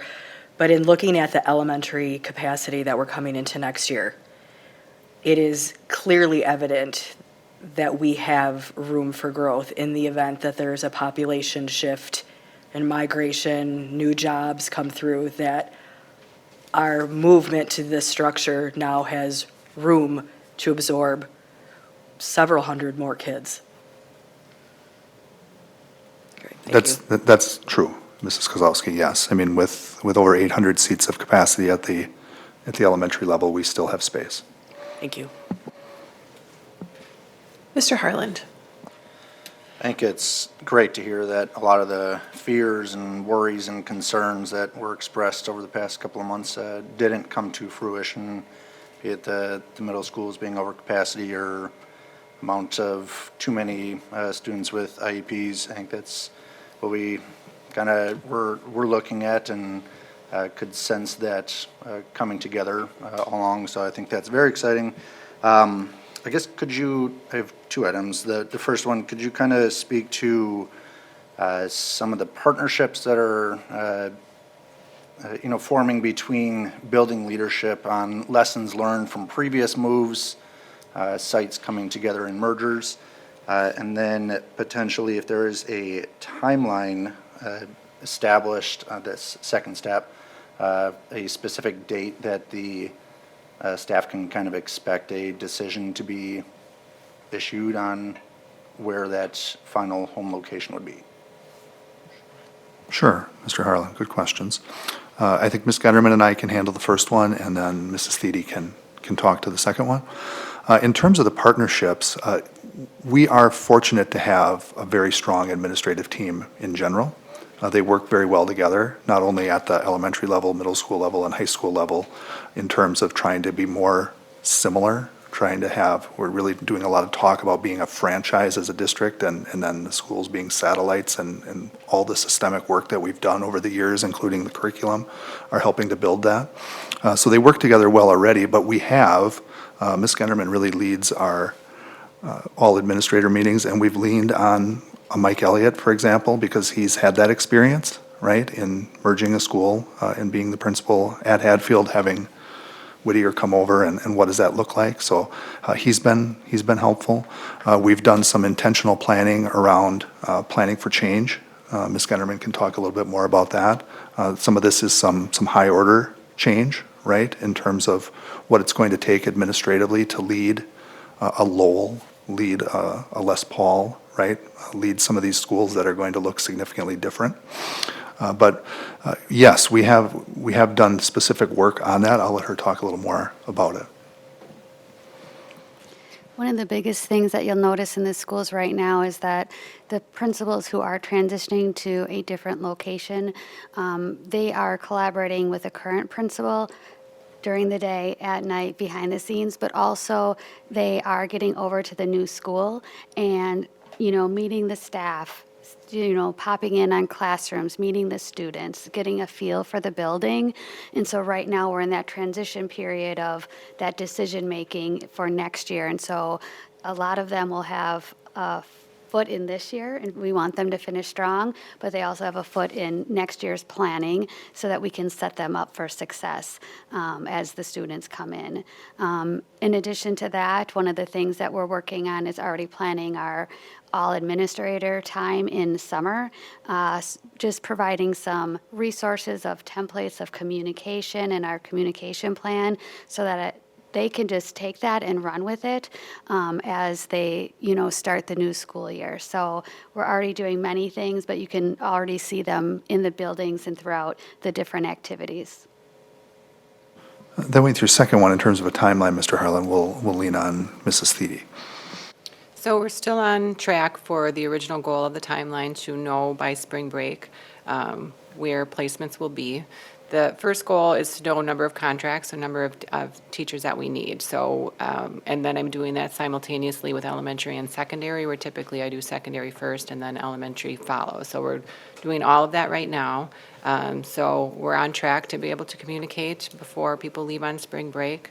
To Mr. Watt's previous question, I suppose one surprise was the middle school schedule change impacts staffing as well, so kind of working through some of that to be able to figure out placements. So if we're not able to know exact placements for all staff, we would definitely be able to notify all staff if they have a position before they go for spring break. So I'm confident in that timeline. Thank you. Okay, anything else? Do you have anything else for us? No, Dr. Piasek, we should just go to the last slide. Ms. Genderman will, and that's just the conclusion slide for discussion and questions. It's all right. It's all right. We figured that part out, so. Okay.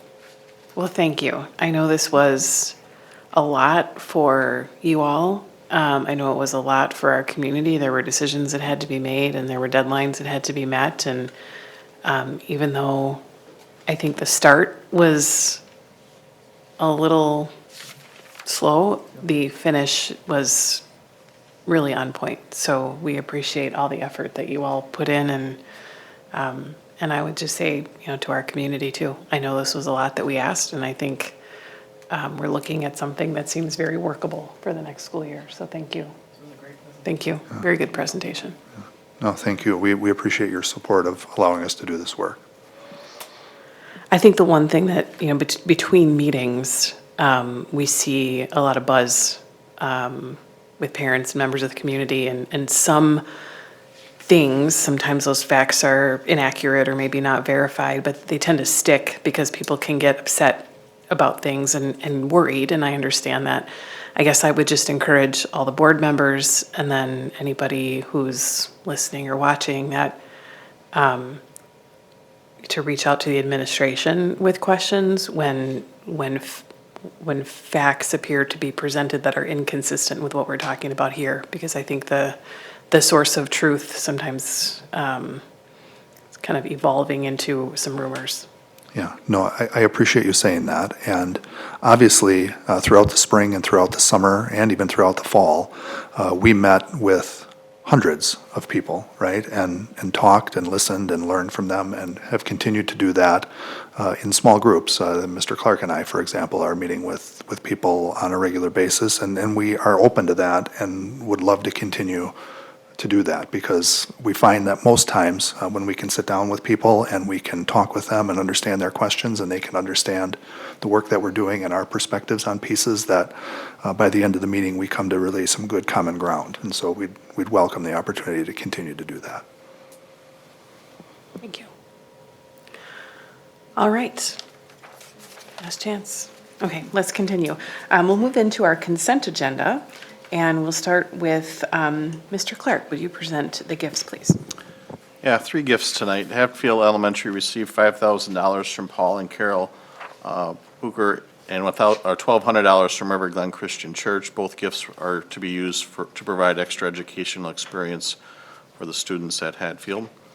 And then Hillcrest Elementary received $600 from Joy Miller to pay for outstanding student fees. Thank you. In addition to the public gifts, your agenda includes various categories for approval. If any board member wishes to have an item set aside for separate consideration, you'll have that opportunity. There are no expulsions for your consideration. As a reminder, with policies and bylaws revisions come to the consent agenda, new policies go to the committee reports. So you will find policy 1213, 3213, 4213, student supervision and welfare, which are revised. Policy 8462, child abuse and neglect, which is revised. And policy 1210, board superintendent relationship, revised. If any board member wishes to have an item set aside for separate consideration, please indicate so at this time. Okay, seeing none, Mr. Zenobia, will you present the consent agenda for approval, please? Yes, thank you, Dr. Piasek.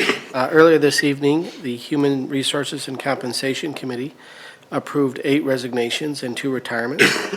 The information was provided in your packet, and an addendum was placed at your desks. I move that the consent agenda be approved as amended. Second. Seconded by Mr. Harland. Any additional questions? Okay, Mrs. Ettinger, would you take the roll call, please? Carrie Kozlowski. Aye. David Wad. Aye. Betty Koenig. Aye. Eric Brooks. Aye. Diane Voigt. Aye. Natalie Gren. Aye. Anthony Zenobia. Aye. Thomas Harlan. Aye. Kelly Piasek. Aye, passes 9-0. And back to the superintendent's report, Dr. Siebert. All right, thank you, Dr. Piasek. Excuse me. We'll begin tonight with the overnight field trip report given by Ms. Genderman. We have just a few overnight field trip reports that have been recently approved. The first one is for the North Academic Decathlon National Competition. That will be in April. South Powerlifting, they have a Powerlifting America High School National Competition in April. West also has an academic decathlon. That will be in Green Bay in February. And West FBLA, the State Leadership Conference in April. And West also has softball in April as well. All right, thanks, Ms. Gunnerman. Obviously, we've had multiple seasons of weather so far this week, and we have some snow chances this weekend that I'm monitoring already. And as you know, we also did not have school at West High School today due to a power outage. A transformer started on fire on Tuesday night behind the school, and We Energies worked overnight and all morning and was able to restore power to West just before noon today. So we'll be back in business tomorrow, certainly. And I just also want to say, I wrote it in the Explorer today, like we're really rolling, I think, through this school year. And as we approach mid-March, it's kind of hard to believe we're that far when Mrs. Koenig is talking about the WEF event, and then it's just hard to believe. But our focus really, what I focused on in that piece too, is just continuing to keep the focus on the high levels of teaching and learning that we're all about, right? Because that is why we're here, that's why we exist, and all this work that we're doing with optimizing and long-range planning is necessary work, but it does not detract in any way, shape, or form from that high level of teaching and learning that goes on in our schools every single day, and that will really continue. And so despite the interesting weather too, we are just 2.5 weeks from spring break, which is also really hard to believe. And when we come back, it will be April. So let's just keep the focus where it needs to be. We'll continue to do that. And just appreciate our staff, how hard they work. I appreciate our kids and our parents for their support. We had a great event, obviously, downstairs before the meeting tonight. We had over 50 people that came for our winter sports and activities recognition. And we just talked in there too about we have so much to celebrate in the School District of Waukesha, and we should take every single opportunity we can to do that, because there's a ton to be proud of, whether it's kids, whether it's families, whether it's our own staff. We're doing a number of really wonderful things, and we'll continue to do those next year and certainly into the future. So thank you, Dr. Piasek. That concludes my report. Thank you, Dr. Siebert. I have just a couple of announcements that I wanted to share, and then we will go into our committee reports. Just as a reminder to everybody, the Teaching and Learning and Student Services Committees will not meet in April due to the spring break and the early second Wednesday. So in order to avoid multi-in-a-row committees, and we'll hear reminders of that in the committee reports. I wanted to acknowledge not only the students that we had here tonight at the meeting, but the winter celebrations that we did before the meeting. Like, our students are incredible public speakers. I don't think we have a shy student in the district. They are just so impressive. Many of them were put on the spot to speak about what they do and what they've accomplished, and it's just incredible to see how they can present in front of a room full of people. Just really impressive. The last thing I just want to acknowledge all of you as a board. In February, on February 27th, there was a newsletter that was distributed that actually recognized the Waukesha School Board as one of the best school boards in America by the School Boards for Academic Excellence. And so I just wanted to make sure that you all saw that and congratulate all of you for that. I think it's a nice recognition. So congratulations for that. Okay, we will move then into our committee reports for this evening. And we start with the Student Services Committee presented by Mr. Harland. Thank you, Madam President. The Student Services Committee meeting was held on March 3rd, 2026. There were 3 action items and 2 discussion and information items on the agenda. The first action item was the School District of Elmbrook 66.03 contract service selections for the 26-27 school year. The Section 66.03 contractual agreement authorizes the School District of Elmbrook to continue serving as the fiscal agent for low-incidence special education services for the School District of Waukesha and other participating districts under Wisconsin Statute 66.0301. Through this cooperative agreement, Elmbrook coordinates and delivers specialized services, including deaf and hard of hearing, which is audiology, assistive learning devices, itinerant teacher services, as well as vision, which is teacher for visually impaired and orientation and mobility, in alignment with students' IEPs. Participating districts annually commit to service selections for the upcoming school year. On a vote of 5-0, the Student Services Committee approved the School District of Elmbrook 66.03 contract service selections for the 2026-27 school year. We request board approval, and I so move. Second. Seconded by Mr. Brooks. Any questions about that? Okay, Mrs. Ettinger, would you take the roll call, please? Anthony Zenobia. Aye. Eric Brooks. Aye. Carrie Kozlowski. Aye. Thomas Harlan. Aye. Natalie Gren. Aye. Diane Voigt. Aye. Betty Koenig. Aye. David Wad. Aye. Kelly Piasek. Aye, passes 9-0. The second action item was policies 1213, 3213, 4213, student supervision and welfare. These policies establish a standard of care to protect student safety by clearly defining behavioral boundaries for all staff. As required by 2025 Wisconsin Act 57, The updated language mandates that parents be notified of sexual misconduct reports by 5 p.m. on the same day or noon the next day if the report is received on a school day after the end of the regularly scheduled instruction or on a day that is not a school day by noon of the next calendar day. A new section on the appropriate staff and student relationships further safeguards students by explicitly prohibiting boundary invasions, such as grooming, inappropriate digital conduct, or unauthorized transport. Violations of this policy may result in disciplinary action up to and including termination, and may be reported to external agencies as required by law.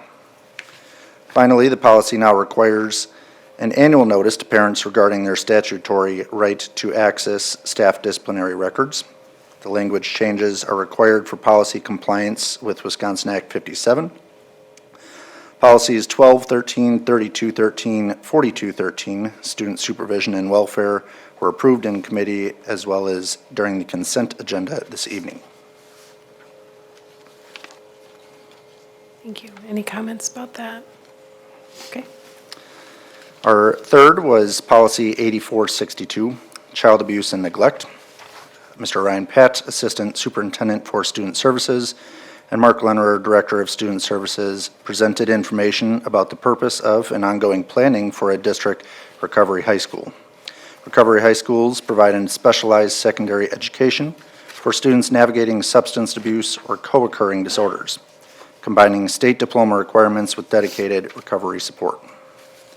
By ensuring all enrolled students are actively committed to a recovery program, these schools foster a supportive community centered on personal growth, responsibility, and resilience. Ultimately, their mission is to empower students through a quality education that prepares them for long-term sobriety and a purposeful life. Policy 8462, child abuse and neglect, was approved in committee as well as during the consent agenda this evening.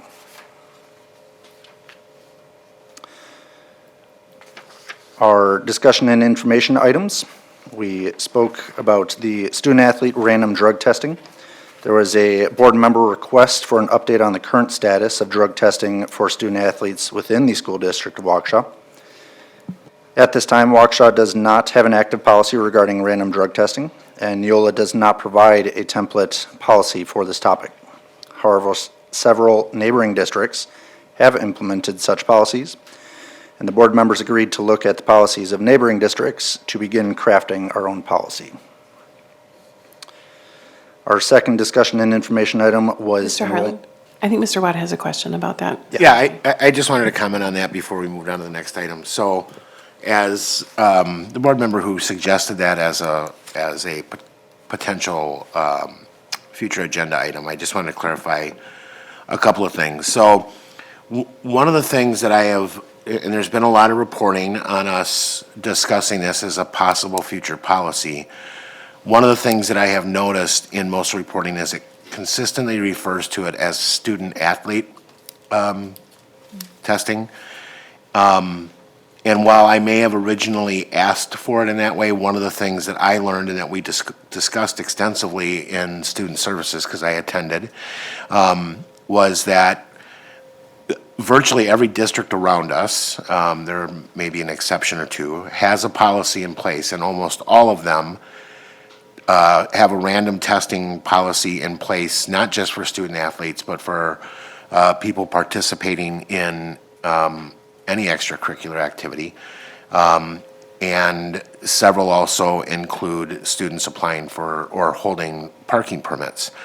So I just want to clarify that this is not just about student athletes. This is about trying to find a way for us as a district through the use of a policy that is designed to include as a pool of potential candidates for testing students who are applying for or participating in privileged activities that they must meet. Then there are handbooks around athletes. There's handbooks for activities, and then obviously there's privileges associated with being issued parking passes.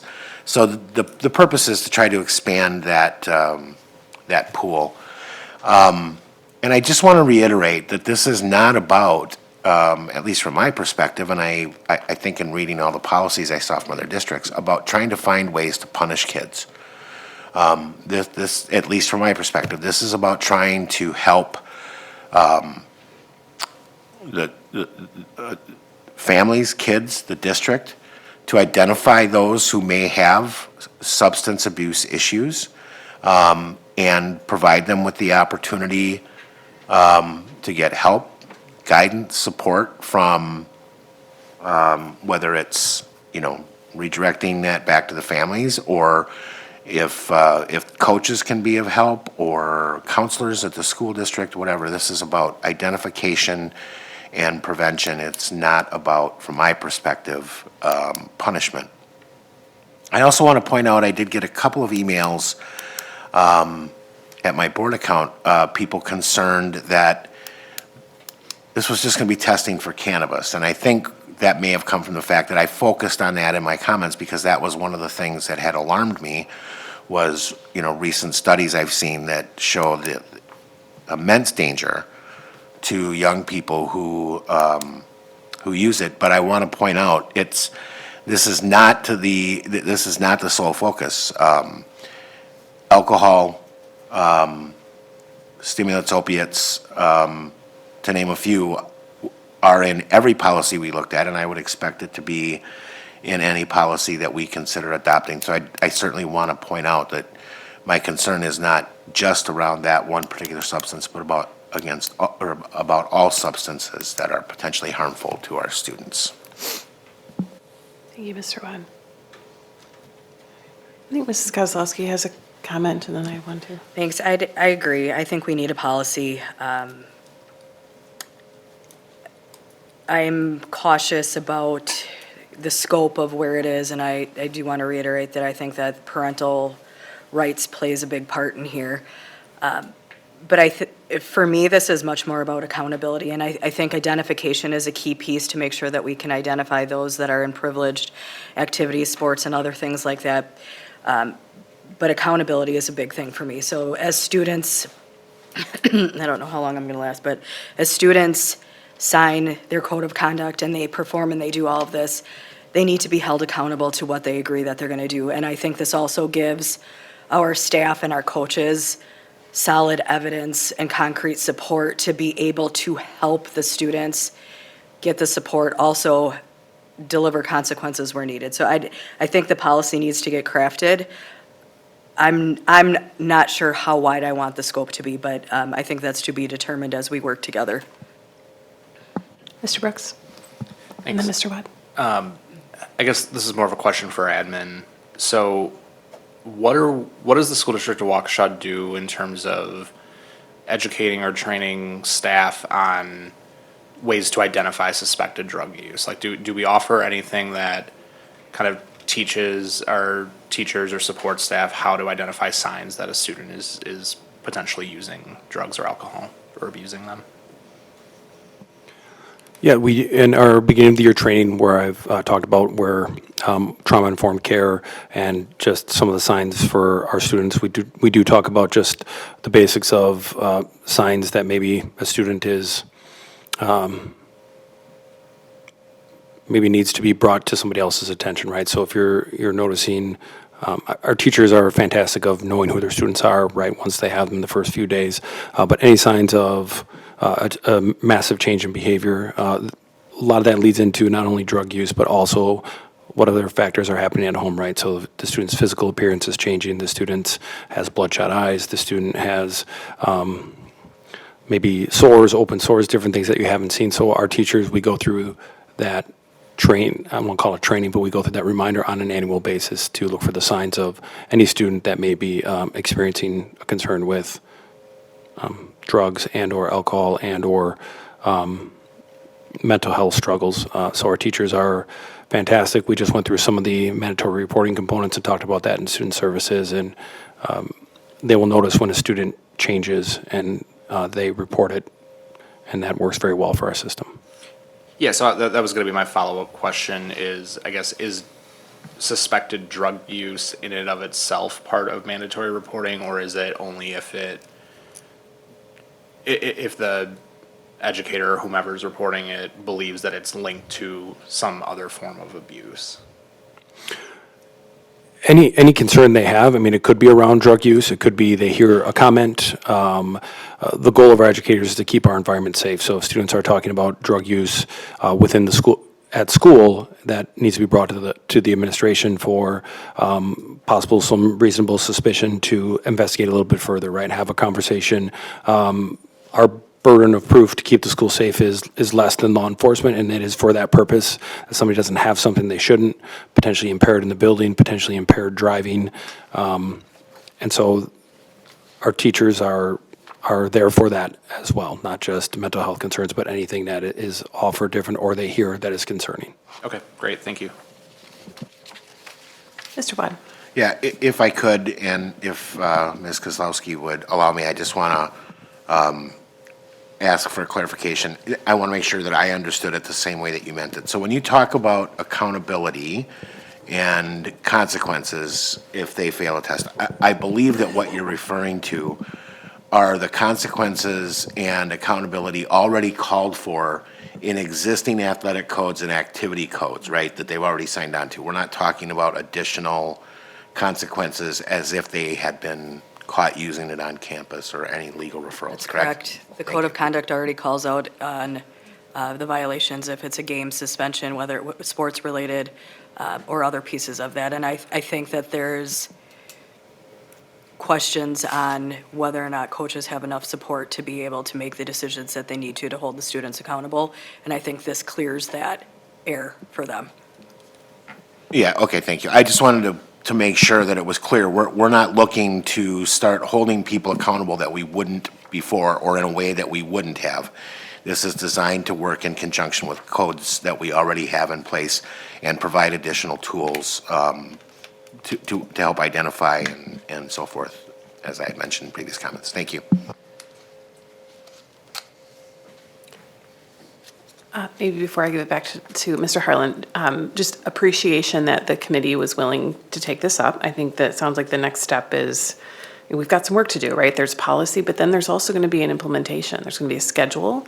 I think that will be an interesting conversation. I've had the opportunity to speak to many of the board presidents of those school districts that have these policies already in place. The intent is not to be punitive, it's to be a deterrent. And they all maintain exceptional athletics programs, and our student athletes are students first, and we have a responsibility to their well-being. What I've learned about the testing itself is that it is very affordable. This isn't something that's going to break the bank. It's something that is, again, going to be used in a limited way as a deterrent. I would not support something that required every student to get tested every year. I don't think that's the goal. It's not to catch people. It's really to be that deterrent. So in addition to that, some of the districts actually have nice reports that are presented to the board where they can actually, kind of see what's happening. This is not a large volume number. And I think, unfortunately, once again, some of our friends in the media kind of ran to, there's a problem that needs to be solved, and misrepresented a bit what we were talking about. So it's unfortunate that those folks didn't do their homework before they ran with some of those stories. I've seen some corrections on those stories.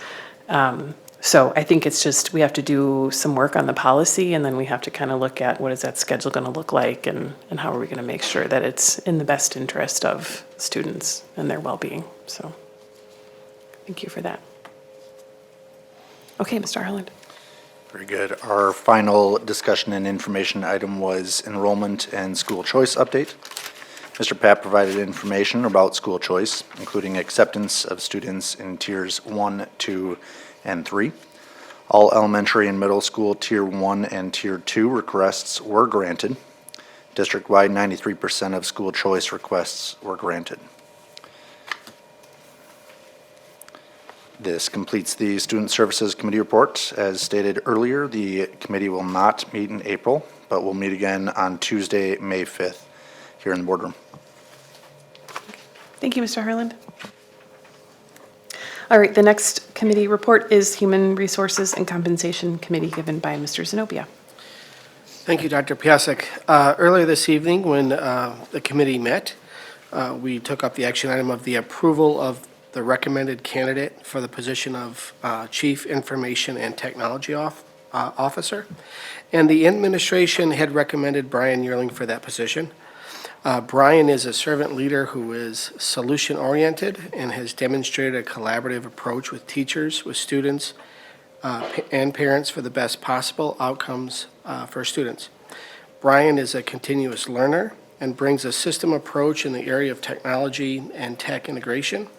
He has experience and is knowledgeable about system integration, network and database use, cybersecurity, and data privacy. A resume and contract were provided in board docs. Salary and benefits will be according to administrator policies. So Dr. Piasek, I move to approve the recommendation and contract of Brian Yearling for the position of Chief Information and Technology Officer. Second. Seconded by Mrs. Koenig. Okay, any comments? Mrs. Ettinger, would you take the roll call, please? Thomas Harlan. Aye. Diane Voigt. Aye. Betty Koenig. Aye. Anthony Zenobia. Aye. David Wad. Aye. Carrie Kozlowski. Aye. Natalie Gren. Aye. Eric Brooks. Aye. Kelly Piasek. Aye, passes 9-0. Okay, We had no further discussion items this evening, so that concludes my report. thank you, Mr. Zenobia. The next committee report is Policy and Government Relations, given by Mr. Watt. Thank you, Mrs. President. The Policy and Government Relations Committee met on Monday, March 9th, 2026. There were two policy discussion information items on the agenda. Both were technical corrections. Policy 7440.01, video surveillance and electronic monitoring, was revised to clarify that days, in fact, meant calendar days. And then policy 5330, administration of medication and emergency care, was revised to add a reference to Wisconsin statute 118.2915, which related to asthma management in the schools. There was one policy action item on the agenda. Revisions to policy 1210, board superintendent relationship, were approved on the consent agenda this evening. The revisions focus on including the superintendent's authority to delegate duties to staff members, who are then accountable to the superintendent for their performance. In turn, the board holds the superintendent accountable for the overall administration of the district. This language solidifies what has been current practice of the board and superintendent. Moving on to government relations, Dr. Siebert summarized recent legislation, including Wisconsin Assembly Bill 948, which would require schools to ban student cell phone use for the entire school day, or otherwise known as bell to bell. If it passes, the district would need to update its policy, which currently limits cell phone use to instructional time. This requirement would take effect July 1, 2027, if it were to take effect, or to be passed. Can I just clarify, Mr. Watt, when we say Yeah. limits cell phone use to instructional time, I think what our policy does, it restricts cell phone use during instructional time, allows them to have during passing time. Yes, that's correct. Thank you for clarifying that. All right, moving on, 2025 Wisconsin Act 88 passed in March of 2026, and it creates a specific criminal offense for grooming a child for sexual activity. There was discussion around that already this evening from Student Services. 2025 Wisconsin Act 89 requires districts to adopt a policy on appropriate communications between school staff and students. The goal is to set clear boundaries and help prevent inappropriate staff-student relationships. Policies must be adopted by September 1 of this year, 2026. Starting in the 26-27 school year, staff must also receive annual training on recognizing grooming behavior and maintaining professional boundaries. We expect that Neola will include the necessary policy updates in their next release. Madam President, this concludes my report. The next Policy and Government Relations Committee meeting is scheduled for April 6th at 7 p.m. Here in the boardroom at the Blair Administration Building. Thank you, Mr. Watt. Next committee report is Finance and Facilities, given by Mrs. Kozlowski, if she can get through it. We'll see it. The Finance and Facilities Committee met on Monday, March 9th. There were 2 action items. The first action item is the STEM Charter Agreement modifications. Administration recommended approval of modifications to the STEM Charter Agreement to reflect the program's move to a single instructional site in 2026-2027. The current agreement sets an individual enrollment cap for both the elementary and secondary levels. The proposed modification creates a new single-student enrollment cap that includes all grade levels of the STEM program. The other proposed modification to the agreement updates the address of the service for the STEM program for the school year 2026-2027. The committee approved this recommendation on a 5-0 vote authorizing the modification of the STEM Charter Agreement, and I so move. Second. Seconded by Mrs. Grenn. Any more questions about that? Okay, Mrs. Ettinger. David Wad. Aye. Thomas Harlan. Aye. Diane Voigt. Aye. Natalie Grenn. Aye. Betty Koenig. Aye. Anthony Zenobia. Aye. Eric Brooks. Aye. Carrie Kozlowski. Aye. Kelly Piasek. Aye, passes 9-0. The second action item this evening is the We Energies easement request. The administration presented an easement request from We Energies for the proposed work on the Les Paul campus and the Arlington Avenue property. The easements are part of the We Energies utility service improvements in the area that will include burying overhead power lines. The committee approved on a 5-0 vote authorizing the We Energies easement request for Les Paul and the vacant property at 339 Arlington Street, and I so move. Second. Seconded by Mr. Wad. Anybody else? Okay, Mrs. Ettinger. Diane Voigt. Aye. Betty Koenig. Aye. Natalie Grenn. Aye. Carrie Kozlowski. Aye. Eric Brooks. Aye. David Wad. Aye. Thomas Harlan. Aye. Anthony Zenobia. Aye. Kelly Piasek. Aye, passes 9-0. All right, there were 3 discussion items for this evening. The first item is the monthly budget report. The committee received a detailed fiscal update through February 28th. Revenues and expenditures for Fund 10 and 27 were reported as being comparable to last year's and within anticipated fiscal benchmarks. The second discussion item was the 2026-2027 budget development. Administration provided an update on the development of the 2026-2027 budget, including preliminary planning assumptions and upcoming milestones in the budget development process. The third discussion item was Policy 7300, disposition of real estate property. The committee reviewed Policy 7300, disposition of real estate property, which outlines the board's authority in approving the sale of the district property. The board shall direct the periodic review of all district property and authorize the disposition by sale, donation, trade, or discard of any property not required for school purposes. In consideration of the best interest of the district and of the residents and taxpayers, the board reserves the right to reject any and all offers at its sole discretion, regardless of price and terms. The committee thought a review of Policy 7300 was not only timely, but also provided the opportunity to discuss possible revisions. It was the consensus of the committee that any revision that restricts future boards' decision-making ability was not in the best interest of the district. Mrs. Voigt. I want to thank the committee for taking time to discuss the kinds of things that I had brought as a potential concern. I didn't realize it was going to turn out to be the front page headline kind of story. So just by way of transparency, I guess I want to reiterate the fact that, I brought it up because Dr. Garza, the superintendent in New Berlin, had mentioned during our 9/30/25 visit that we should be aware of potential concerns if you'd be selling to a private school. And that was my reason for asking for it to be on the agenda. I think as I was looking at the potential language that might be included in something like that, it brought to mind the need for long-term planning for district facilities. And I think that that's something that I encourage the district to do again. We have had several campuses that were projected to be available for sale this year, one of them being Saratoga, with a relocation of the students to Horning. And I think it'd be good for us to sit down and actually talk about what the long-range planning is. when there were investments made during the referendum, that was one of the considerations of like not sticking a lot of money into the Saratoga campus, not sticking a lot of money into White Rock, not sticking a lot of money into Pleasant Hill, with that intention that those would be first ones to be able to minimize our footprint type of situation. But I think that it really would be a topic that we could very easily, as a board, like look at that. What are the other campuses that would lend themselves to be part of long-range discussions?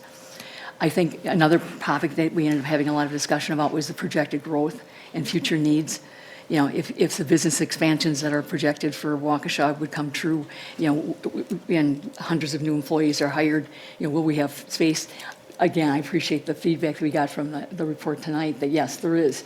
We're not like at capacity, and that's a very comforting thing for me to know that, the results of this is going to, there's room for growth in what we're doing. I think another topic that this discussion brought to mind for me is the concept of repurposing. When we were discussing the different plans A, B, C, and D, I looked back to our big binder, and we talked a lot about the idea of taking a look at the concept of having a sell or repurpose. And our tradition in Waukesha has been the repurpose. I'm so proud of the repurposing that we did at Saratoga. There was a lot of consternation when that school was closed and then turned around to turn it into the STEM campus, and the amazing progress that program now has grown to the point of being able to fill a building, and it's pretty impressive. Our repurposing by making a space for Richardson, our repurposing for the opportunities over at White Rock. I think we have a really strong tradition of taking a look at opportunities. And now as we're looking at our new Recovery High School, I think those are amazing, examples of that, having space, when we have space to do something that's going to be a very positive, outcome of that process. I was extremely pleased. Mrs. Voigt, we are talking about policy 7300. Do you have something specific on this policy? Well, the recommendations that I had made, we've decided we're not going to be doing anything about them at this time, and we're not changing that policy. But I think the concepts that are, when we're talking about disposition, we have several buildings that are up for, for doing something with, repurpose, sell, et cetera. And I think that it'd be a good idea to look at what are the repurposing options that the community would be able to suggest, for these campuses. I need to just clarify, though, since we're talking about its discussion on policy 7300, which does, as Ms. Kozlowski read, acknowledge that it authorizes the disposition by sale, donation, trade, or discard of property not required for school purposes. So are you still proposing a modification to the policy, or are you commenting on the language of the policy, or because the discussion around the repurposing of buildings or the long-range planning for buildings would be outside of the scope of the policy? The language that I was proposing to add, that we've chosen not to go with, was the idea of, protecting the long-term educational interests, the financial stability, and the enrollment viability.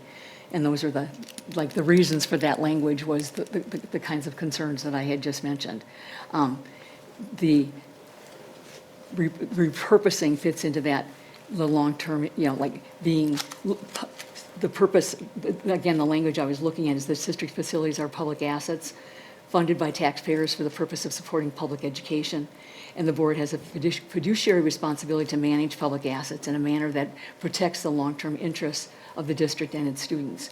That doesn't necessarily talk about what we're going to be doing, but I think it's that concept of that we do have stewardship responsibilities in terms of our disposition determinations. And one of the concerns that has come up that I had talked a little bit about in the past is the investments that we made during the time period of 2017 to 2025 in the various buildings. You know, we're very proud of the $91 million of investments that have been made. And I think it's, as we're looking at a disposition for Hawthorne, it's noteworthy that we did invest $1,600,000.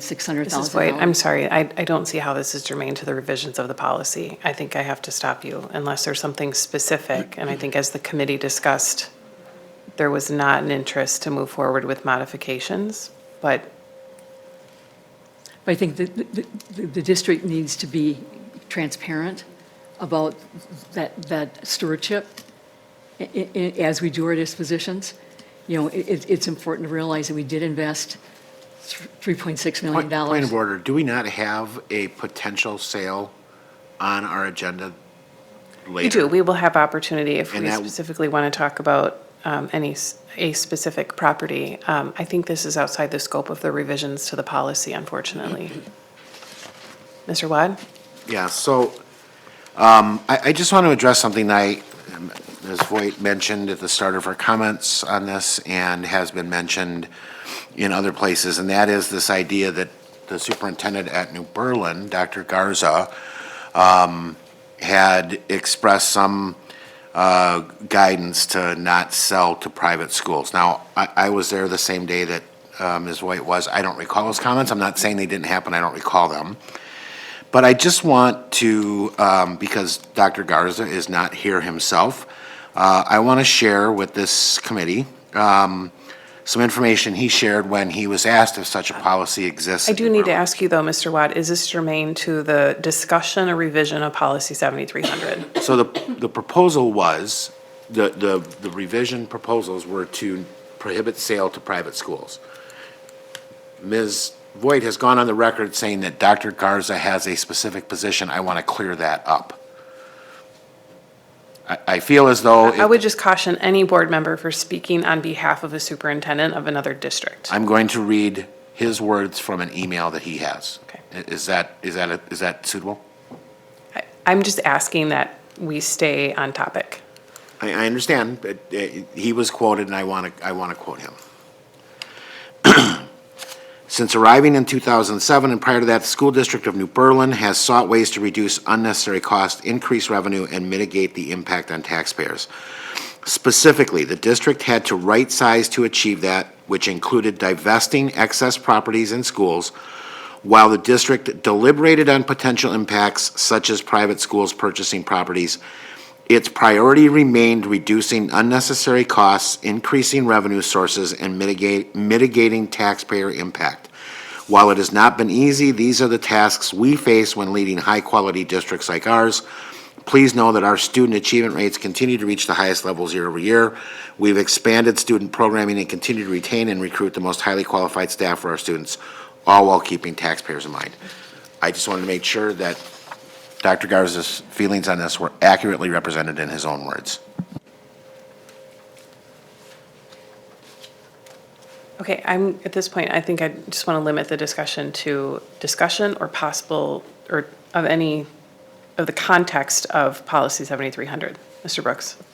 Yeah, I'm just looking at our current policy, 7300. The last sentence says, in consideration of the best interests of the district and of the residents and taxpayers, the board reserves the right to reject any and all offers at its sole discretion, regardless of price and terms. So, regardless of one's feelings on prohibitions on sales to certain other educational entities, to me, this policy that we have currently already would allow us to do that, because we reserve the right to reject any and all offers at our sole discretion. So I guess to me, the changes that are being proposed are a little bit redundant to the policy that we currently have. I don't know if that's what anybody else's reading of the policy is, but. Is my feeling that the scope of the policy would allow the board to take any philosophical direction that it so chose, and I don't think that it limits this board or future boards from changing their opinion about that. I think the one exception to that would be if denying the purchase by, let's say, a religious organization would be in violation of law to some degree. So I do think that there are some limits.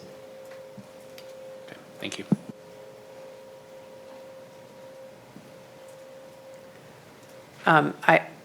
Obviously, if there are comments that are germane to the policy, we can have those, but this is not the time to be debating long-range planning.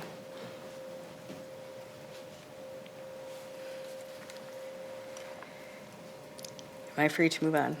I don't know if Mrs. Voigt is done or not. Just that I would like to see us call for repurposing kinds of ideas, since we do have several buildings that, we don't want to have sit vacant.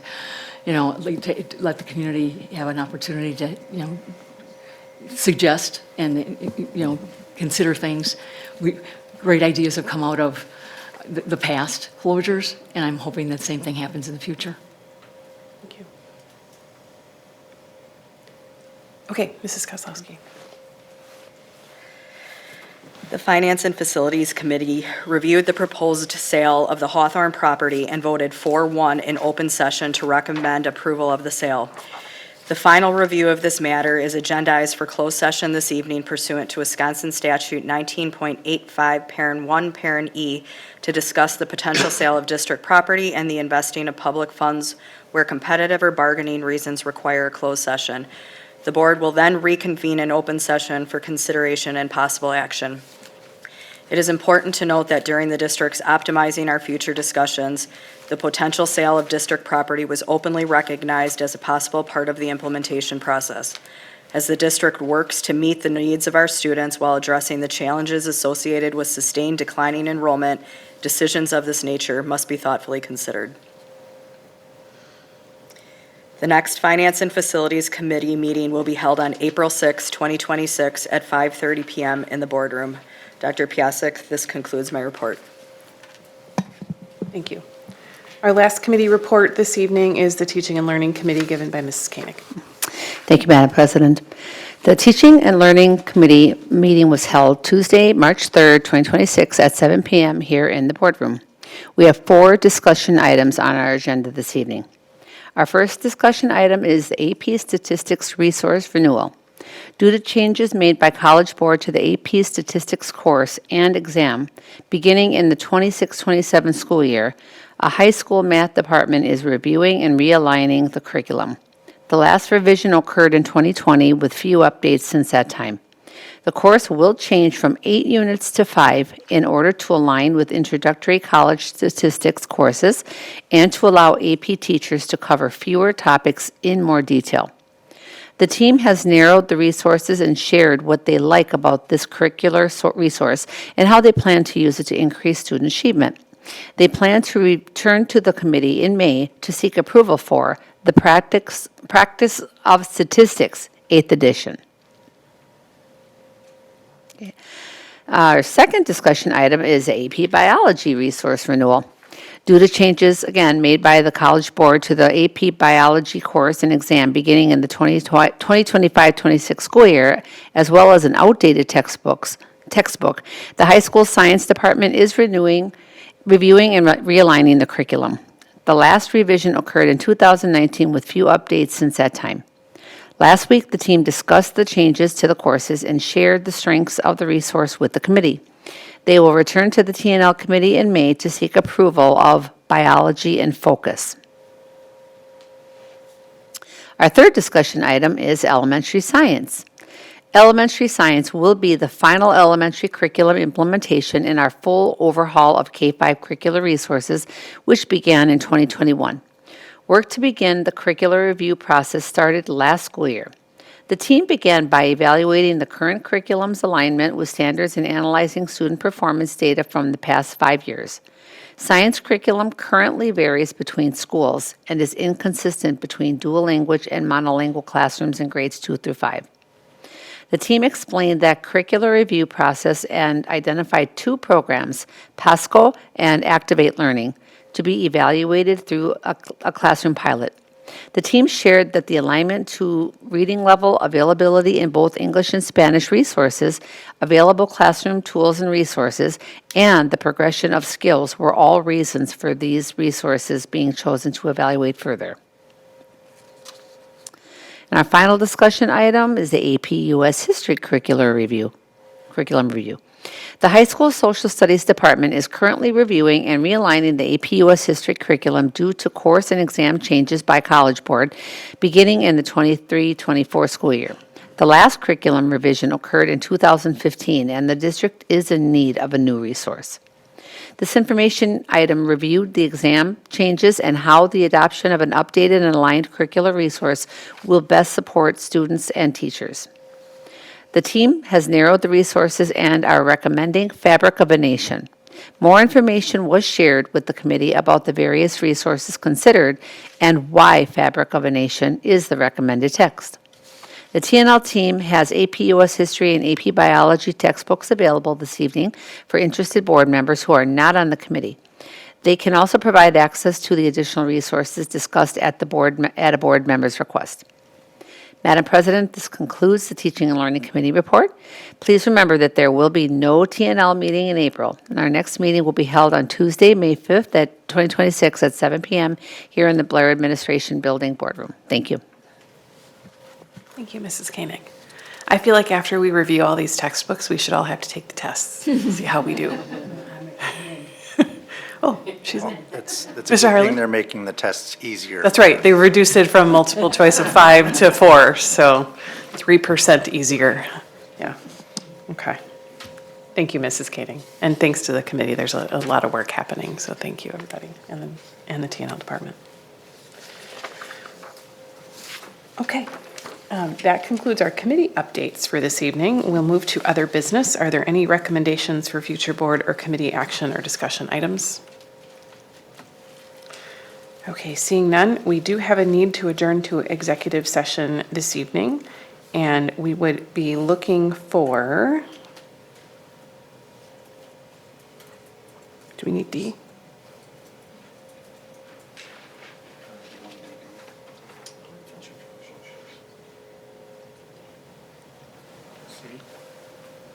Do we need D? Letter D. Okay. C, D, and E. Mr. Harland. Thank you for adding those other two on there. Much appreciate that. You didn't even ask. Motion to adjourn to executive session pursuant to Wisconsin statutes 19.85, parent 1, parent E, for deliberating or negotiating the purchasing of public properties, the investing of public funds, or conducting other specified public business whenever competitive or bargaining reasons require a closed session. This is in regards to a sale of a district property. We will also be looking for executive session for Wisconsin statutes 19.85, parent 1, parent C, to consider employment, promotion, compensation, or performance evaluation data of any public employee over which the government body has jurisdiction or exercises responsibility. This is in regards to teacher negotiations and compensation. And finally, per Wisconsin statutes 19.85, parent 1, parent C, to consider employment, promotion, compensation, or performance evaluation data of any public employee over which the government body has jurisdiction or exercises responsibility. This is in regards to administrator contracts. Second. Seconded by Mrs. Koenig. Thank you.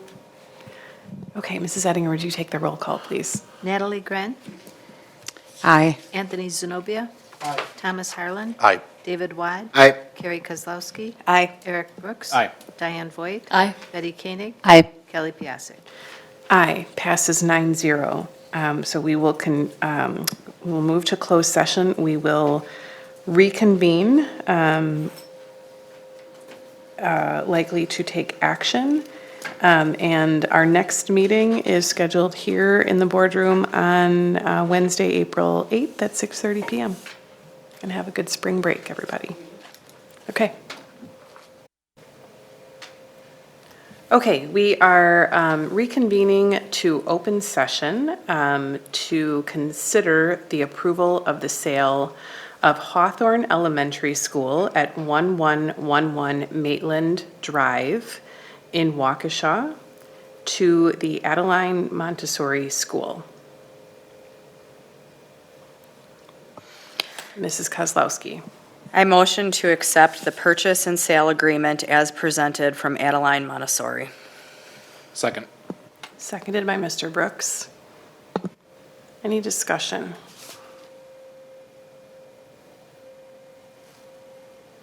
Okay. Seeing none? Ready for me to? Okay. Mr. Wad, would you please take the roll call? Okay. Anthony Zenobia. Aye. Eric Brooks. Aye. Carrie Kozlowski. Aye. Thomas Harland. Aye. Natalie Gren. Aye. Diane Voigt. No. Betty Koenig. Aye. David Wad. Aye. Kelly Piasek. Aye. 8-1. Motion passes 8-1. And that will conclude our business for tonight. Thank you.